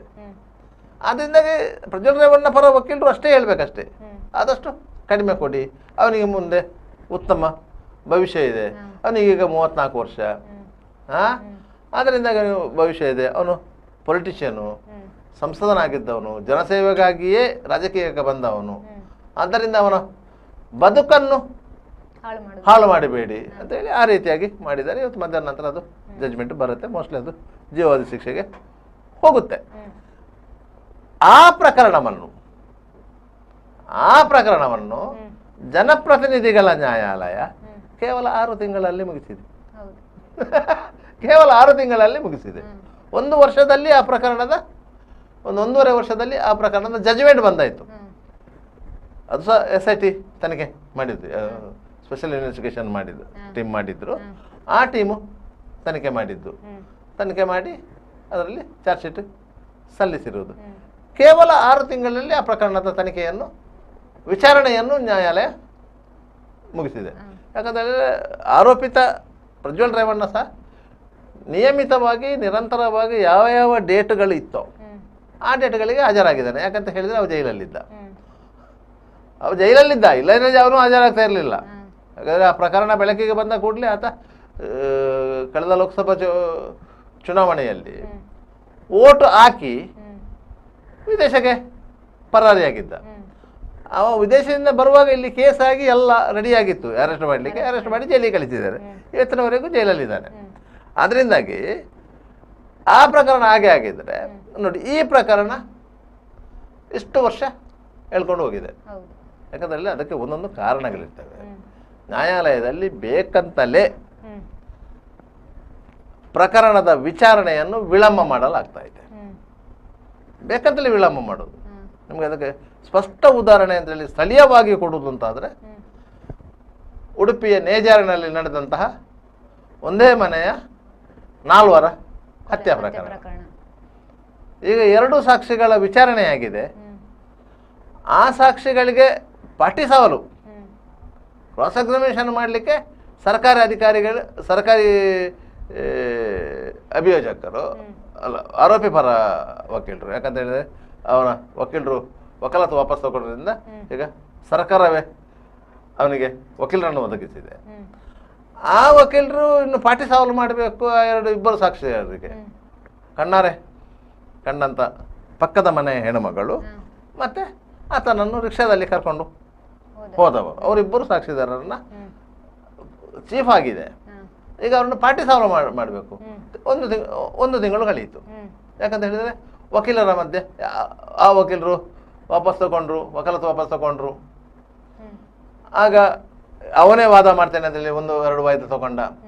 ಅದ ನಂತರ ನ್ಯಾಯಾಲಯ ಆತನಿಗೆ ರಾಜು ಪೂಜಾರಿ ಅಂತೇಳಿ ರಿಟೈರ್ಡ್ ಪಬ್ಲಿಕ್ ಪ್ರಾಸಿಕ್ಯೂಟರ್ ಆಗಿದ್ದವರು, ಅವರನ್ನು ಕೊಟ್ಟಿತ್ತು. ಅವರ ಇಡೀ ಫೈಲ್ ನೋಡಬೇಕು, ಅದನ್ನೆಲ್ಲ ಮಾಡಬೇಕು. ಅದರಿಂದಾಗಿ ನಿನ್ನೆ ಏನಾಯಿತು ಅಂತ ಹೇಳಿದರೆ ಅವರಿಗೆ ಫೈಲು ಕೊಟ್ಟಿತ್ತು, ಅವರು ಅದನ್ನು ಸ್ಟಡಿ ಮಾಡಬೇಕು ಮತ್ತು ಅವರು ಪಾಟಿ ಸವಾಲು ಮಾಡಬೇಕು. ಅವರು ಸರ್ಕಾರದಿಂದ ನೇಮಕವಾಗಿದ್ದಂತಹ ವಕೀಲರಾಗಿದ್ದರು ಸಹ ಅವರಿಗೆ ಅದರಲ್ಲಿ ಆರೋಪಿ ಕಕ್ಷಿದಾರನೇ. ಅವನನ್ನು ಆ ಪ್ರಕರಣದಿಂದ ಮುಕ್ತಗೊಳಿಸಲಿಕ್ಕೆ ಅವರು ಪ್ರಯತ್ನ ಪಡಲೇಬೇಕು. ಅವರಿಗೇನು ಅವನು ಫೀಸ್ ಕೊಡೋದಿಲ್ಲ, ಸರ್ಕಾರ ಕೊಡೋದು. ಆದರೂ ವೃತ್ತಿ ಧರ್ಮದಂತೆ ಅವರು ಅದನ್ನು ಕೂಲಂಕಷವಾಗಿ ಅಧ್ಯಯನ ಮಾಡಲೇಬೇಕು. ಆ ರೀತಿಯಾಗಿ ಅವರು ಪ್ರತಿವಾದ ಮಂಡನೆ ಮಾಡಬೇಕು. ಈ ರೀತಿಯಾಗಿರೋದು. ಈ ಒಂದು ಪ್ರಕರಣದಲ್ಲೇ ಇಷ್ಟು ಡಿಲೇ ಮಾಡ್ತಾರಂತಾದರೆ ಅದು ಅತ್ಯಂತ ಗಂಭೀರ ಪ್ರಕರಣ, ಬಾಂಬು ಸ್ಫೋಟದಂಥ ಪ್ರಕರಣ, ದೇಶದ ಭದ್ರತೆಯನ್ನೇ ಸವಾಲು ಒಡ್ಡುವಂಥ ಪ್ರಕರಣ. ಅದರ ವಿಚಾರಣೆಯ ಸಂದರ್ಭದಲ್ಲೂ ಸಹ ಇದೇ ರೀತಿಯ ಘಟನೆಗಳು ನಡೆದಿರ್ಬೋದು. ಆರೋಪಿಗಳ ಪರವಾಗಿ ಯಾರು ಒಬ್ಬರೇ ವಕೀಲರು ವಕಾಲತ್ತು ಹಾಕಿರೋದಿಲ್ಲ. ಅಷ್ಟು ಮಂದಿಗೆ ಬೇರೆ ಬೇರೆ ವಕೀಲರುಗಳು ವಕಾಲತ್ತು ಹಾಕ್ತಾರೆ. ಅವರು ಒಂದೊಂದು ವಾಯ್ದಕ್ಕೆ ಒಂದೊಂದು ಕಾರಣ ಕೊಟ್ಟು ಮುಂದೂಡ್ತಾ ಹೋಗ್ತಾರೆ. ಯಾಕಂತ ಹೇಳಿದರೆ ಕೆಲವೊಂದು ಗಂಭೀರ ಪ್ರಕರಣಗಳಲ್ಲಿ ಎಷ್ಟು ಸಮಯದವರೆಗೆ ಕೇಸನ್ನು ಮುಂದೂಡ್ಲಿಕ್ಕಾಗ್ತದ ಅಷ್ಟು ಅದು ಡೈಲ್ಯೂಟ್ ಆಗ್ತದೆ ಅಂತ. ಸಾಕ್ಷ್ಯ ನಾಶ ತನ್ನಷ್ಟಿಗೆ ಆಗತ್ತೆ. ಸಾಕ್ಷ್ಯನಾಶ ಮಾಡಬೇಕಂತಿಲ್ಲ, ಅದರಷ್ಟಕ್ಕೆ ನಾಶ ಆಗತ್ತೆ. ಒಂದೆರಡು ಪ್ರಮುಖ ಸಾಕ್ಷಿದಾರರು ಅನಾರೋಗ್ಯದ ಕಾರಣದಿಂದ ಬೇರೆ ಬೇರೆ ಕಾರಣಗಳಿಂದ ಮೃತಪಡಬಹುದು. ಅದು ಒಂದು ಪ್ರಾಸಿಕ್ಯೂಷನ್ಗೆ ಹಿನ್ನಡೆ ಅಲ್ವಾ? ಆ ರೀತಿಯ ಇದಾಗತ್ತೆ. ಮತ್ತೆ ಈ ಪ್ರಕರಣದಲ್ಲಿ ಎಲ್ಲ ಆರೋಪಿಗಳು ಜಾಮೀನಿನ ಮೇಲೆ ಬಿಡುಗಡೆಗೊಂಡಿದ್ದಾರೆ. 8 ವರ್ಷ 6 ವರ್ಷ 7 ವರ್ಷ ಈ ರೀತಿಯಾಗಿ ಜುಡಿಷಿಯಲ್ ಕಸ್ಟಡಿಯಲ್ಲಿದ್ದವರು ನಂತರ ಅವರನ್ನು ಜಾಮೀನಿನ ಮೇಲೆಗೆ ಬಿಡುಗಡೆಗೊಂಡಲಾಯಿತು. ಈ ಜಾಮೀನಿನ ಮೇಲೆಗೆ ಒಂದು ಪ್ರಕರಣದಲ್ಲಿ ಆರೋಪಿಗಳು ಬಿಡುಗಡೆಗೊಂಡರೆ ಅಂತಹ ಪ್ರಕರಣಗಳ ವಿಚಾರಣೆ ಉದ್ದಕ್ಕೆ ಎಳೆಯಲ್ಪಡ್ತದೆ. ಯಾಕಂತ ಹೇಳಿದ್ರೆ ಈಗ 8 ಮಂದಿ ಆರೋಪಿಗಳಿದ್ದಾರೆ. ಒಂದು ವಾಯ್ದಕ್ಕೆ 7 ಮಂದಿ ಆರೋಪಿಗಳು ಹಾಜರಾಗ್ತಾರೆ, ಒಬ್ಬ ಆರೋಪಿ ಹಾಜರಾಗೋದಿಲ್ಲ. ಆತನ ಪರ ವಕೀಲರು 205 ಒಂದು ಎಕ್ಸಾಮ್ಷನ್ ಅಪ್ಲಿಕೇಶನ್ ಹಾಕ್ತಾರೆ. ಇಂತಿಂಥ ಆರೋಪಿ ಬರಲಿಕ್ಕೆ ಸಾಧ್ಯ ಆಗಲಿಲ್ಲ, ನಾವು ಅಪ್ಲಿಕೇಶನ್ ಹಾಕ್ತಿದ್ದೆ, ಅದನ್ನು ಮನ್ನಿಸಬೇಕು ಅಂತೇಳಿ. 7 ಮಂದಿ ಆರೋಪಿಗಳು ಒಟ್ಟಿಗೆ ಇಲ್ಲದಿದ್ದರೆ ಮ್ಯಾಜಿಸ್ಟ್ರೇಟ್ ಏನಿದ್ದಾರೆ ಅವರಿಗೆ ಆ ಕೇಸನ್ನು ಚಾರ್ಜ್ ಮಾಡಲಿಕ್ಕೆ ಆಗೋದಿಲ್ಲ, ಅವರ ಮೇಲೆ ದೋಷಾರೋಪಣೆಯನ್ನು ಹೊರಿಸಲಿಕ್ಕೆ ಆಗೋದಿಲ್ಲ. ಎಲ್ಲ ಆರೋಪಿಗಳು ಒಟ್ಟಿಗೆ ಇರಬೇಕು. ಅದಕ್ಕೆ ಬೇಕಾಗಿ ಒಬ್ಬ ಗೈರಾಗೋದು, ಅದನ್ನು ಅವ್ರು ಮನ್ನಿಸಲೇಬೇಕು. ಯಾವುದಾದ್ರೂ ಕಾರಣ ಇರ್ತದೆ, ಒಂದು ಹುಷಾರು ಇರುವುದಿಲ್ಲ, ಮತ್ತೊಂದು ಇರೋದಿಲ್ಲ, ಏನಾದರೂ ಇರೋದಿಲ್ಲ, ನೆಕ್ಸ್ಟ್ ಡೇಟಿಗೆ ಹೋಗ್ತದೆ. ಆ ನೆಕ್ಸ್ಟ್ ಡೇಟಿಗೆ ಹಿಂದಿನ ಡೇಟಲ್ಲಿ ಗೈರಾಗಿದ್ದವನು ಹಾಜರಾಗ್ತಾನೆ, ಇನ್ನೊಬ್ಬ ಗೈರಾಗ್ತಾನೆ. ಆಗ ಅವನ ಪರವಾಗಿ ಒಂದು 205 ಅಪ್ಲಿಕೇಶನ್ ಹಾಕ್ತಾರೆ. ಈ ರೀತಿಯಾಗಿ ಅದನ್ನು ಮುಂದಕ್ಕೆ ಮುಂದಕ್ಕೆ ಮುಂದಕ್ಕೆ ಮುಂದಕ್ಕೆ ಹಾಕೊಂಡು ಹೋಗ್ತಾರೆ. ಅಷ್ಟೊತ್ತಿಗೆ ಇವರಿಗೆಲ್ಲ ಇಡೀ ಚಾರ್ಜ್ ಶೀಟ್ ಇದು ಹಣೆ ಬರ ಏನಂತ ಗೊತ್ತಿರ್ತದೆ. ಅವರ ಪರ ವಕೀಲರಿಗೆ ಅವರೆಲ್ಲ ಚಾರ್ಜ್ ಶೀಟನ್ನು ಅಷ್ಟು ಡೀಪಾಗಿ ಸ್ಟಡಿ ಮಾಡಿರ್ತಾರೆ. ಅದರಲ್ಲಿ ಆ ಸಾಕ್ಷಿದಾರರು ನ್ಯಾಯಾಲಯದಲ್ಲಿ ಸಾಕ್ಷಿಯ ಹೇಳಿದರೆ ಏನು ಪರಿಣಾಮ ಬೀಳ್ತದೆ ಅಂತ ವಕೀಲರ ಅಂದಾಜಾಗ್ತದೆ. ಆಗ ಅಂಥ ಸಾಕ್ಷಿದಾರರನ್ನು ಅವರು ಸಂಪರ್ಕ ಮಾಡುವಂಥ ಪ್ರಯತ್ನಗಳನ್ನು ಮಾಡ್ತಾರೆ. ಒಂದು ವೇಳೆ ಸಂಪರ್ಕ ಸಾಧ್ಯ ಆಗಲಿಲ್ಲ ಮತ್ತು ಸಾಕ್ಷಿದಾರರು ಒಪ್ಪಲಿಲ್ಲ, ಇಂಥ ಸಂದರ್ಭದಲ್ಲಿ ಪುನಃ ಇದನ್ನು ಮುಂದಕ್ಕೆ ಮುಂದಕ್ಕೆ ಮುಂದಕ್ಕೆ ಹೋಗ್ತಾರೆ.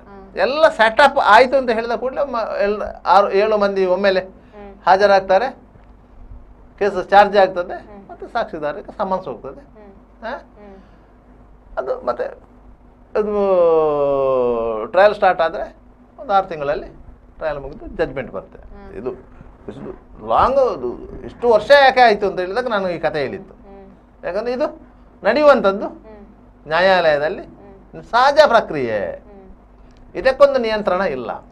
ಒಂದು ಪ್ರಕರಣವನ್ನು ನೀವು 6 ತಿಂಗಳಲ್ಲಿ ಮುಗಿಸಬೇಕು ಅಂತ ಹೇಳಿ ಯಾವುದೇ ಜಡ್ಜ್ಗಳಿಗೆ, ಮ್ಯಾಜಿಸ್ಟ್ರೇಟ್ಗಳಿಗೆ, ಜಸ್ಟಿಸ್ಗಳಿಗೆ ಕಾಲಮಿತಿ ಇಲ್ಲ. ಹಾಗಿದ್ರೆ ತಪ್ಪಿತಸ್ಥರಿಗೆ ಶಿಕ್ಷೆ ಆಗೋದು ಯಾವಾಗ ಅಂತ ನೋಡಿ. ತಪ್ಪಿತಸ್ಥರಿಗೆ ಶಿಕ್ಷೆ ಆಗುವುದು ಯಾವುದು ಅಂತ ಹೇಳಿದರೆ, ಅವರು ಪ್ರತಿ ಬಾರಿ ವಾಯ್ದಕ್ಕೆ ಕೋರ್ಟಿಗೆ ಹೋಗಬೇಕಲ್ಲ, ಒಂದು ಮತ್ತು ಕೋರ್ಟಲ್ಲಿ ಎಷ್ಟು ಹೊತ್ತಿಗೆ ಕೇಸನ್ನು ಕರೀತಾರೆ ಎನ್ನುವುದನ್ನು ಆ ಕುತ್ತಿಗೆ ಉದ್ದ ಮಾಡಿ ಇಣಕ್ತಾ ಇರಬೇಕಲ್ಲ. ಅದು ಯಾವುದೇ ನಿಮಗೆ ಆ ಸಂದರ್ಭದಲ್ಲಿ ನೈಸರ್ಗಿಕ ಕರೆ ಬಂದರೆ ಹೋಗಲಿಕ್ಕೆ ಆಗದಂತಹ ಸ್ಥಿತಿಯಲ್ಲಿ ಇರ್ತಾರೆ ಅವರು. ಯಾವ ಸಂದರ್ಭದಲ್ಲಿ ಕರೀತಾರೆ ಅಂತ ಗೊತ್ತಿಲ್ಲ. ಆ ನಿರೀಕ್ಷೆ ಕಾತರ ಇರ್ತದಲ್ಲ, ಅದಕ್ಕಿಂತ ದೊಡ್ಡ ಶಿಕ್ಷೆ ಬೇರೆ ಬೇಡ. ಅದೇ ಶಿಕ್ಷೆ, ಅದರ ಮೇಲೂ ಕೋರ್ಟಲ್ಲಿ ಅವರ ಮೇಲೆ ಆರೋಪ ಸಾಬೀತಾದರೆ ಅದರ ಮೇಲೆ ಕೊಡುವ ಶಿಕ್ಷೆ ಅದು ಎಕ್ಸ್ಟ್ರಾ ಬೋನಸ್ ಅಂತ. ಅದಕ್ಕೆ ಯಾವುದೇ ಅಪರಾಧ ಮಾಡಿದರೂ ಸಹ ಅವರಿಗೆ ಶಿಕ್ಷೆ ಅಂತ ಇದ್ದೇ ಇರ್ತದೆ. ಒಂದು ವೇಳೆ ನ್ಯಾಯಾಲಯ ಆತನನ್ನು ನಿರ್ದೋಷಿ ಅಂತ ಹೇಳಿ ಬಿಡುಗಡೆ ಮಾಡಿದ್ರು ಸಹ ಅಷ್ಟು ವರ್ಷ ಅವನು ಕೋರ್ಟಲ್ಲಿ ಅಲ್ದಾಡ್ತಾನ, ಅದು ಅವನಿಗೆ ಶಿಕ್ಷೆ. ಸರ್, ಇವಾಗ ಏನು ಮಾಲೆಗಾಂವ್ ಬಾಂಬ್ ಸ್ಫೋಟ ಪ್ರಕರಣದಲ್ಲಿ ಆರೋಪಿಗಳ ವಿರುದ್ಧ ನಂಬಲಾರ್ಹ ಹಾಗೂ ಬಲವಾದ ಸಾಕ್ಷ್ಯಗಳು ಇಲ್ಲ ಎಂದು ನ್ಯಾಯಾಲಯ ಕೂಡ ಹೇಳಿದೆ. ಈಗ ಆರೋಪಿಗಳನ್ನ ಏನು ಖುಲಾಸೆಗೊಳಿಸಿದೆ, ಹಾಗಿದ್ರೆ ಈ ಬಾಂಬ್ ಹಾಕಿದವರು ಯಾರು ಅಂತ ನೋಡಿ, ಇದೇ ಪ್ರಶ್ನೆ ಇರೋದು ಎಲ್ಲರ ಮನಸ್ಸಲ್ಲಿ ಬರೋದು. ಅದು ಅವರಲ್ಲಾದ್ರೆ ಇನ್ಯಾರು ಅಂತ ಆಗ್ಬೋದು. ವಾಸ್ತವವಾಗಿ ಏನಂತ ಹೇಳಿದರೆ, ಇಡೀ ಸಂಚಿನಲ್ಲಿ ಪಾಲ್ಗೊಂಡವರು, ಆ ಬೈಕ್ ತಂದು ಇಟ್ಟವರು, ಆ ಬೈಕಿಗೆ ಬಾಂಬು ಕಟ್ಟಿದವರು, ಬಾಂಬನ್ನು ತಯಾರಿಸಿದವರು ಎಲ್ಲರೂ ಅವರೇ, ಅದರಲ್ಲಿ ಡೌಟ್ ಇಲ್ಲ. ಆದರೆ ಆ ಕೃತ್ಯ ಮಾಡುವಾಗ ಯಾವುದೇ ಸಾಕ್ಷಿಯನ್ನು ಅವರು ಸಪರೇಟ್ ಆಗಿ ಉಳಿಸಿಕೊಂಡಿಲ್ಲ, ಅಂತಹ ಯಾವ ಸಾಕ್ಷಿ ಸಿಗಲಿಲ್ಲ. ಆದ್ದರಿಂದ ಆ ಪ್ರಕರಣದ ತನಿಖೆ ನಡೆಸಿದಂಥ ಪೊಲೀಸರಿಗೆ ಅಂಥ ಸಾಕ್ಷ್ಯಗಳನ್ನು ನ್ಯಾಯಾಲಯಕ್ಕೆ ಸಲ್ಲಿಸಲಿಕ್ಕೆ ಆಗಲಿಲ್ಲ. ಕೆಲವೊಂದು ಸಾರಿ ಪೊಲೀಸರು ಏನು ಮಾಡ್ತಾರೆ ಅಂತ ಹೇಳಿದರೆ, ಸಾಕ್ಷ್ಯಗಳನ್ನು ಕ್ರಿಯೇಟ್ ಮಾಡ್ತಾರೆ ಅನಿವಾರ್ಯವಾಗಿ. ಅಂಥ ಸಾಕ್ಷ್ಯಗಳು ಕ್ರಿಯೇಟ್ ಆಗಿದೆ ಅಂತ ಹೇಳಿ ಆರೋಪಿ ಪರ ವಕೀಲರ ಗಮನಕ್ಕೆ ಬರ್ತದೆ. ಆ ಸಂದರ್ಭದಲ್ಲಿ ಅವರು ಆ ಸಾಕ್ಷ್ಯವನ್ನು ಹೊಡಿತಾರೆ. ಈ ಪ್ರಕರಣವೂ ಅಷ್ಟೇ, ನಿಮಗೆ ಸಾಂದರ್ಭಿಕ ಸಾಕ್ಷಿಗಳ ಮೇಲೆ ನಿಂತುಕೊಂಡಂಥ ಪ್ರಕರಣ. ಆದ್ದರಿಂದ ಆ ಸಾಂದರ್ಭಿಕ ಸಾಕ್ಷಿಗಳನ್ನು ಟ್ರಯಲ್ ಟೈಮಲ್ಲಿ ಬ್ರೇಕ್ ಮಾಡೋದು, ಹೊಡೆಯುವುದು ಅಂತ ನಾವು ಹೇಳ್ತೇವೆ. ಸಾಂದರ್ಭಿಕ ಸಾಕ್ಷಿಗಳನ್ನು ಹೊಡೆದ್ರು ಅಂತ ಹೇಳಿ ಬ್ರೇಕ್ ಮಾಡುವುದು ಸಮಸ್ಯೆ ಏನಾದ್ರು. ಯಾಕಂತ ಹೇಳಿದ್ರೆ ಅಲ್ಲಿ ವಿಟ್ನೆಸ್ ಆಗಿ ಇರುವಂಥ ಒಂದು ವ್ಯಕ್ತಿ ಎಲ್ಲಿ ಆ ದಾಖಲೆಗಳಿಗೆ ಸಿಗ್ನೇಚರ್ ಮಾಡಿದ ಎನ್ನುವುದರಿಂದ ಹಿಡಿದು ಬೇರೆ ಬೇರೆ ರೀತಿಯ ದಾಖಲೆಗಳು ಪ್ರಶ್ನಾರ್ಹ ಆಗ್ತದೆ. ಪೊಲೀಸರ ಎದುರಲ್ಲಿ ಕೊಟ್ಟಿರುವಂಥ ಹೇಳಿಕೆಗಳು ಅನ್ನು ನ್ಯಾಯಾಲಯ ಒಪ್ಪುವುದಿಲ್ಲ. ಆ ಹೇಳಿಕೆಯನ್ನು ಸಾಕ್ಷಿದಾರ ನ್ಯಾಯಾಲಯದಲ್ಲಿ ಪುನರುಚ್ಚರಿಸಬೇಕು ಮತ್ತು ಪಾರ್ಟಿ ಸವಾಲಿಗೆ ಉತ್ತರಿಸುವಾಗ ಪೂರಕವಾಗಿ ಇರಬೇಕು ಅವನ ಉತ್ತರಗಳು. ಅಲ್ಲಿ ಯಾವುದೇ ಸಂಶಯಕ್ಕೆ ಎಡೆ ಮಾಡಿಕೊಡ್ಲಿಕ್ಕಿಲ್ಲ. ಪ್ರಾಸಿಕ್ಯೂಷನ್ ಪರ ವಕೀಲರು ಏನು ಅವನ ಹತ್ರ ಚೀಫ್ ಮಾಡಿರ್ತಾರ, ಆ ಚೀಫಿಗೆ ಪ್ರತಿಯಾಗಿ ಆರೋಪಿ ಪರ ವಕೀಲರು ಕ್ರಾಸ್ ಎಕ್ಸಾಮಿನೇಷನ್ ಮಾಡ್ತಾರೆ. ಕ್ರಾಸ್ ಎಕ್ಸಾಮಿನೇಷನ್ ಮಾಡುವಾಗ ಅವನ ಹತ್ರ ಒಂದು ಪ್ರಶ್ನೆ ಕೇಳ್ತಾರೆ, ನೀನು ಚೀಫಲ್ಲಿ ಹೇಳಿದ್ದಿ ನಾನು ಹೋಟೆಲಲ್ಲಿ ತಿಂಡಿ ತಿನ್ನುತ್ತಿದ್ದಂಥ ಸಂದರ್ಭದಲ್ಲಿ ಈ ನ್ಯಾಯಾಲಯದಲ್ಲಿರುವಂತಹ ಆ ಸಾಲಿನ ಮೂರನೇ ವ್ಯಕ್ತಿ ಆ ಹೋಟೆಲಿಗೆ ಒಂದು ಕೈಯಲ್ಲಿ ಒಂದು ಚೀಲವನ್ನು ಹಿಡ್ಕೊಂಡು ಬಂದಿದ್ರು ಅಂತ ಹೇಳಿ ಚೀಫಲ್ಲಿ ಹೇಳಿರ್ತಾರೆ. ಆಗ ಅವರ ಪರ ವಕೀಲರು ಕೇಳ್ತಾರೆ, ಅವರೊಂದು ಚೀಲ ಹಿಡ್ಕೊಂಡು ಬಂದ್ರು ಅಂತ ಹೇಳಿದಿರಲ್ಲ, ಆ ಚೀಲದಲ್ಲಿ ಏನು ತಿಂಡಿಯ ಪೊಟ್ಟಣ ಇತ್ತ ಬೇರೆ ಪೊಟ್ಟಣ ಇತ್ತ ಅಂತ ನಿಮ್ಗೆ ಆ ಪ್ರಶ್ನೆಗೆ ಉತ್ತರ ಕೊಡ್ಲಿಕ್ಕೆ ಆಗುದಿಲ್ಲ. ಬಂದಿರೋದು ಹೋಟೆಲಿಗೆ ಇಲ್ಲಿ ಚಾರ್ಜ್ ಶೀಟ್ ಅಲ್ಲಿ ಏನಿರ್ತದೆ ಅವನ ಹೇಳಿಕೆಯಲ್ಲಿ ಇರ್ತದೆ. ಚಾರ್ಜ್ ಶೀಟ್ ಅಲ್ಲಿ ಇರ್ತದೆ ಅವರು ಇದರಲ್ಲಿ RDX ಅನ್ನು ಇಟ್ಕೊಂಡು ಬಂದಿದ್ರು ಅಂತ ಹೇಳಿ, ಅದನ್ನು ಆ ಸಾಕ್ಷಿಗೆ ಹೇಳಲಿಕ್ಕೆ ಆಗುದಿಲ್ಲ. ಈ ರೀತಿಯಾಗಿ ಸಣ್ಣ ಸಣ್ಣ ವಿಚಾರಗಳು ನ್ಯಾಯಾಲಯದಲ್ಲಿ ಪರಿಗಣನೆಗೆ ಪಡ್ತದೆ. ಅಂತ ಸಂದರ್ಭದಲ್ಲಿ ನ್ಯಾಯಾಲಯದಲ್ಲಿ ಸಂಶಯದ ಲಾಭ ಸೃಷ್ಟಿಯಾಗುತ್ತೆ. ಸಂಶಯದ ಲಾಭ ಬೆನಿಫಿಟ್ ಏನಿದೆ ಅದು ಆರೋಪಿಗೆ ಹೋಗ್ತದೆ, ಪರಿಣಾಮವಾಗಿ ಆರೋಪಿ ಎಕ್ಯೂಟ್ ಆಗೋದು. ಇಲ್ಲ ನಾವು ಮಾಡಲಿಲ್ಲ ಅಂತೇಳಿ ಯಾವ ಕೋರ್ಟು ಅವರನ್ನು ಎಕ್ಯೂಟ್ ಮಾಡುವುದೇ ಇಲ್ಲ. ಎಲ್ಲ ಕೋರ್ಟುಗಳು ಹೇಳುವುದಿಲ್ಲ, ನಿನ್ನ ಮೇಲೆ ಹೊರಿಸಲಾದ ಆರೋಪವನ್ನು ಸಾಬೀತುಪಡಿಸುವಲ್ಲಿ ಪ್ರಾಸಿಕ್ಯೂಷನ್ ವಿಫಲವಾಗಿದೆಯೇ ಹೊರತು ನೀನು ಅದನ್ನು ಮಾಡಲಿಲ್ಲ ಅಣ್ಣ, ಅದು ಮಾಡಿದವ ಬೇರೆ ಇದ್ದಾನೆ, ಅವನನ್ನು ಪತ್ತೆ ಹಚ್ಚಲಿಕ್ಕೆ ನಾನು ಡೈರೆಕ್ಷನ್ ಕೊಡ್ತೇನೆ ಅಂತ ಹೇಳಿ ಯಾವ ಕೋರ್ಟು ಜಡ್ಜ್ಮೆಂಟಲ್ಲಿ ಹೇಳುವುದಿಲ್ಲ. ಯಾವ ಕೋರ್ಟು ಹೇಳುವುದಿಲ್ಲ. ಯಾಕಂದರೆ ಕೋರ್ಟಿಗೆ 100% ಗೊತ್ತಿರ್ತದೆ ಈ ಪ್ರಕರಣದಲ್ಲಿ ಪೊಲೀಸರು ಹಿಡ್ಕೊಂಡು ಬಂದ ಆರೋಪಿಯೇ ಆರೋಪಿ, ಅವನೇ ನೈಜ ಆರೋಪಿ. ಅವನ ಮೇಲೆ ಪೊಲೀಸರು ಕಟ್ಟುಕತೆ ಕಟ್ಟಿಲ್ಲ. ಆದರೆ ಆ ಏನು ಪೊಲೀಸರು ಆರೋಪ ಹೊರಿಸಿದ್ದಾರೆ ಅದನ್ನು ಸಾಬೀತುಪಡಿಸಲಿಕ್ಕೆ ಅದಕ್ಕೆ ಪೂರಕವಾದ ಸಾಕ್ಷ್ಯಗಳಿಲ್ಲ ಅಂತ ಹೇಳಿ. ಈಗ ನಿಮಗೆ ಒಂದು ಸಣ್ಣ ಉದಾಹರಣೆ ಹೇಳ್ತೇನೆ ನಿಮಗೆ. ನಿನ್ನೆ ಈ ಕಾರ್ಕಳದ ಹತ್ರ ಕಾಂತಾವರದ ಕ್ರಾಸ್ನಲ್ಲಿ 1 kg ಚಿಲ್ಲರೆ 4 kg ಚಿಲ್ಲರೆ ಏನು ಒಂದು ಗಾಂಜಾ ಹಿಡಿದಿದ್ದಾರೆ CCP ಪೊಲೀಸ್. 123 kg ದೊಡ್ಡ ಮಟ್ಟದ ಕಾರ್ಯಾಚರಣೆ ಆಯ್ತಾ. ಅದನ್ನು ಇವರು ಮಹಾಜನ ಮಾಡ್ತಾರಲ್ಲ, ಅದಕ್ಕೆ ಸ್ಪೆಸಿಫಿಕ್ ಆದ ರೀತಿ ರಿವಾಜಿದೆ. ಪೊಲೀಸರು ಮಾಡುವುದೇ ಇಲ್ಲ ಅದನ್ನು. ಈ ರೀತಿ ಮಾಡಬೇಕು ಅಂತೇಳಿ ರೀತಿ ರಿವಾಜಿದೆ, ಆ ರೀತಿ ಮಹಾಜಾರು ಮಾಡಬೇಕು ಅಂತೇಳಿ. ಪೊಲೀಸರು ಯಾಕೆ ಮಾಡ್ತಾ ಇಲ್ಲ? ಅವರಿಗೆ ಅದರ ಅನುಭವ ಇಲ್ಲ. ಅವರಿಗೆ ಅದರ ಅನುಭವ ಇಲ್ಲ. ಇದೇ ಪ್ರಕರಣದಲ್ಲಿ ಎಲ್ಲ ಅಲ್ಲಿಯ ಸ್ಥಳೀಯರನ್ನು ಸೇರಿಸಿಕೊಂಡು ಒಂದು ಮಹಾಜರೆಲ್ಲ ಮಾಡಿರ್ತಾರೆ, ಅವರು ಸಾಕ್ಷಿಗಳನ್ನ ಹೇಳ್ತಾರೆ, ಮತ್ತದು ಗಾಂಜಾ ಅಂತೇಳಿ FSL ಎಲ್ಲ ಪ್ರೂವ್ ಆಗ್ತದೆ, ಎಲ್ಲವೂ ಆಗ್ತದೆ, ಎಲ್ಲವೂ ಸರಿ. ನೀವು ಆ ಮಹಾಜರು ಮಾಡುವ ಪ್ರಕ್ರಿಯೆಯಲ್ಲಿ ಏನು ಲೋಪ ಆಗಿದೆಯೋ ಆ ಲೋಪವನ್ನು ನ್ಯಾಯಾಲಯದ ಮುಂದಕ್ಕೆ ಅವರ ಪರ ವಕೀಲರು ತಂದ್ರೆ ಸಂಶಯದ ಮೇಲೆ ಅವನು ಬಿಟ್ಟು ಕಳಿಸ್ತಾರೆ. ಎಕ್ಯೂಟ್ ಆಗುತ್ತೆ. ಗಾಂಜಾ ಕೇಸುಗಳಲ್ಲಿ ಹೈಕೋರ್ಟಲ್ಲಿ ಎಕ್ಯೂಟ್ ಆಗೋದು ಆ ರೀತಿಯಲ್ಲಿ. ಇಲ್ಲ ಅಷ್ಟು ಚಂದ ಮಾಡಿ ಹಿಡಿದಿದ್ದೇವೆ, ಅಷ್ಟು ಮೆಡಿಕಲ್ ಮಾಡಿದ್ದೇವೆ, ಮಹಾಜರ ಮಾಡಿದ್ದೇವೆ, ಹೇಗೆ ಎಕ್ಯೂಟ್ ಆಗೋದು? ಈ ಟೆಕ್ನಿಕಲ್ ಪಾಯಿಂಟಲ್ಲಿ ನೀವು ತಾಂತ್ರಿಕ ಅಂಶಗಳನ್ನು ಇನ್ವೆಸ್ಟಿಗೇಷನ್ ಸಂದರ್ಭದಲ್ಲಿ ಹ್ಮ್. ಮಾಡುವುದಲ್ಲ, ಹ್ಮ್. ನೀವು ಆರಂಭದಲ್ಲೇ ಮಾಡಬೇಕು. ಒಬ್ಬ ವ್ಯಕ್ತಿ ಹೋಗ್ತಾ ಇದ್ದಾನೆಪ್ಪ ಅವನಷ್ಟಕ್ಕೆ, ಹ್ಮ್. ಅವನ ಜೋಬಲ್ಲಿ ಗಾಂಜಾ ಇದೆ ಅಂತ ಹೇಳಿ ನಿಮಗೆ ಮಾಹಿತಿ ಕೊಟ್ಟವ ಯಾರು ಅಂತೇಳಿ ನೀವು ಸುರಿಗೆ ಹೇಳಬೇಕು. ಹ್ಮ್. ಅವನನ್ನು ನೀವು ತಡೆದು ನಿಲ್ಲಿಸಿ ಪರಿಶೀಲನೆ ಮಾಡಬೇಕಾದ್ರೆ ಹ್ಮ್. ನಿಮಗೆ ಇರುವಂತಹ ಕ್ರೆಡಿಬಲ್ ಇನ್ಫಾರ್ಮೇಷನ್ ಏನು ಅಂತೇಳಿ ಅವನು ತಡೆದು ನಿಲ್ಲಿದ ಕೂಡಲೇ ನೀವು ಏಕಾಏಕಿ ನೀವು ಅದನ್ನು ಅವನು ಚೆಕ್ ಮಾಡುವಾಗಿಲ್ಲ. ಹ್ಮ್. ಅಲ್ಲಿ ನೀವು ಇನ್ನೊಬ್ಬ ಸರ್ಕಾರಿ ಅಧಿಕಾರಿಯನ್ನು ಹ್ಮ್. ಇಲ್ಲದ ಸಿಬ್ಬಂದಿಯನ್ನು ಹ್ಮ್. ಕರೆಸಿ ಅವರ ಸಮ್ಮುಖದಲ್ಲಿ ಅವನನ್ನು ಚೆಕ್ ಮಾಡಬೇಕು. ಹ್ಮ್. ಅವನೊಬ್ಬ ವಿ ಎನ್ನ ಆರ್ ಐ ಅನ್ನ ಯಾರನ್ನದು ಕರೆಸಿ ಹ್ಮ್. ಅವನು ಚೆಕ್ ಮಾಡುವಷ್ಟರಲ್ಲಿ ಹ್ಮ್. ಚೆಕ್ ಮಾಡಬೇಕು ಅಂತ ಆದರೆ ಅವನಲ್ಲಿ ಉಂಟು ಅಂತೇಳಿ ಇವನಿಗೆ ಕನ್ಫರ್ಮ್ ಇಲ್ಲದಿದ್ದರೆ ಹ್ಮ್. ಇನ್ಫಾರ್ಮೇಶನ್ ಇತ್ತು ಅವ ಇಟ್ಕೊಂಡು ಹೋಗ್ತಾ ಇದ್ದಾನೆ ಅಂತೇಳಿ, ಸರಿ ನಾವು ಒಪ್ತೇವೆ. ಹ್ಮ್. ಅವ ಅದನ್ನು ದಾರಿ ಮಧ್ಯೆ ಮತ್ತೊಬ್ಬನಿಗೆ ಕೊಟ್ಟಿದ್ರೆ ಈ ರೀತಿಯಾದ ಸಮಸ್ಯೆ. ಅಂದರೆ ಪೊಲೀಸರು ಅಂಥದ್ದನ್ನು ಮಾಡುವುದಿಲ್ಲ. ಹ್ಮ್. ಅವರೇನು ಮಾಡ್ತಾರೆ, ಎಲ್ಲವನ್ನು ಮಾಡಿ ಅದಕ್ಕೆ ಬೇಕಾದ ರೀತಿಯಲ್ಲಿ ದಾಖಲೆಗಳನ್ನು ಸೃಷ್ಟಿ ಮಾಡ್ತಾರೆ. ಹ್ಮ್. ಈ ದಾಖಲೆಗಳನ್ನು ಸೃಷ್ಟಿ ಮಾಡುವ ಸಂದರ್ಭದಲ್ಲಿ ಏನು ಲೋಪಗಳಾಗಿರ್ತದೆ, ಹ್ಮ್. ಆ ಲೋಪಗಳನ್ನು ಸೂಕ್ಷ್ಮವಾಗಿ ಗಮನಿಸಿ ಆತನ ಪರ ವಕೀಲರು ನ್ಯಾಯಾಲಯದ ಗಮನಕ್ಕೆ ತಂದರೆ ಆತ ಬಿಡುಗಡೆ ಆಗ್ತಾನೆ. ಹ್ಮ್.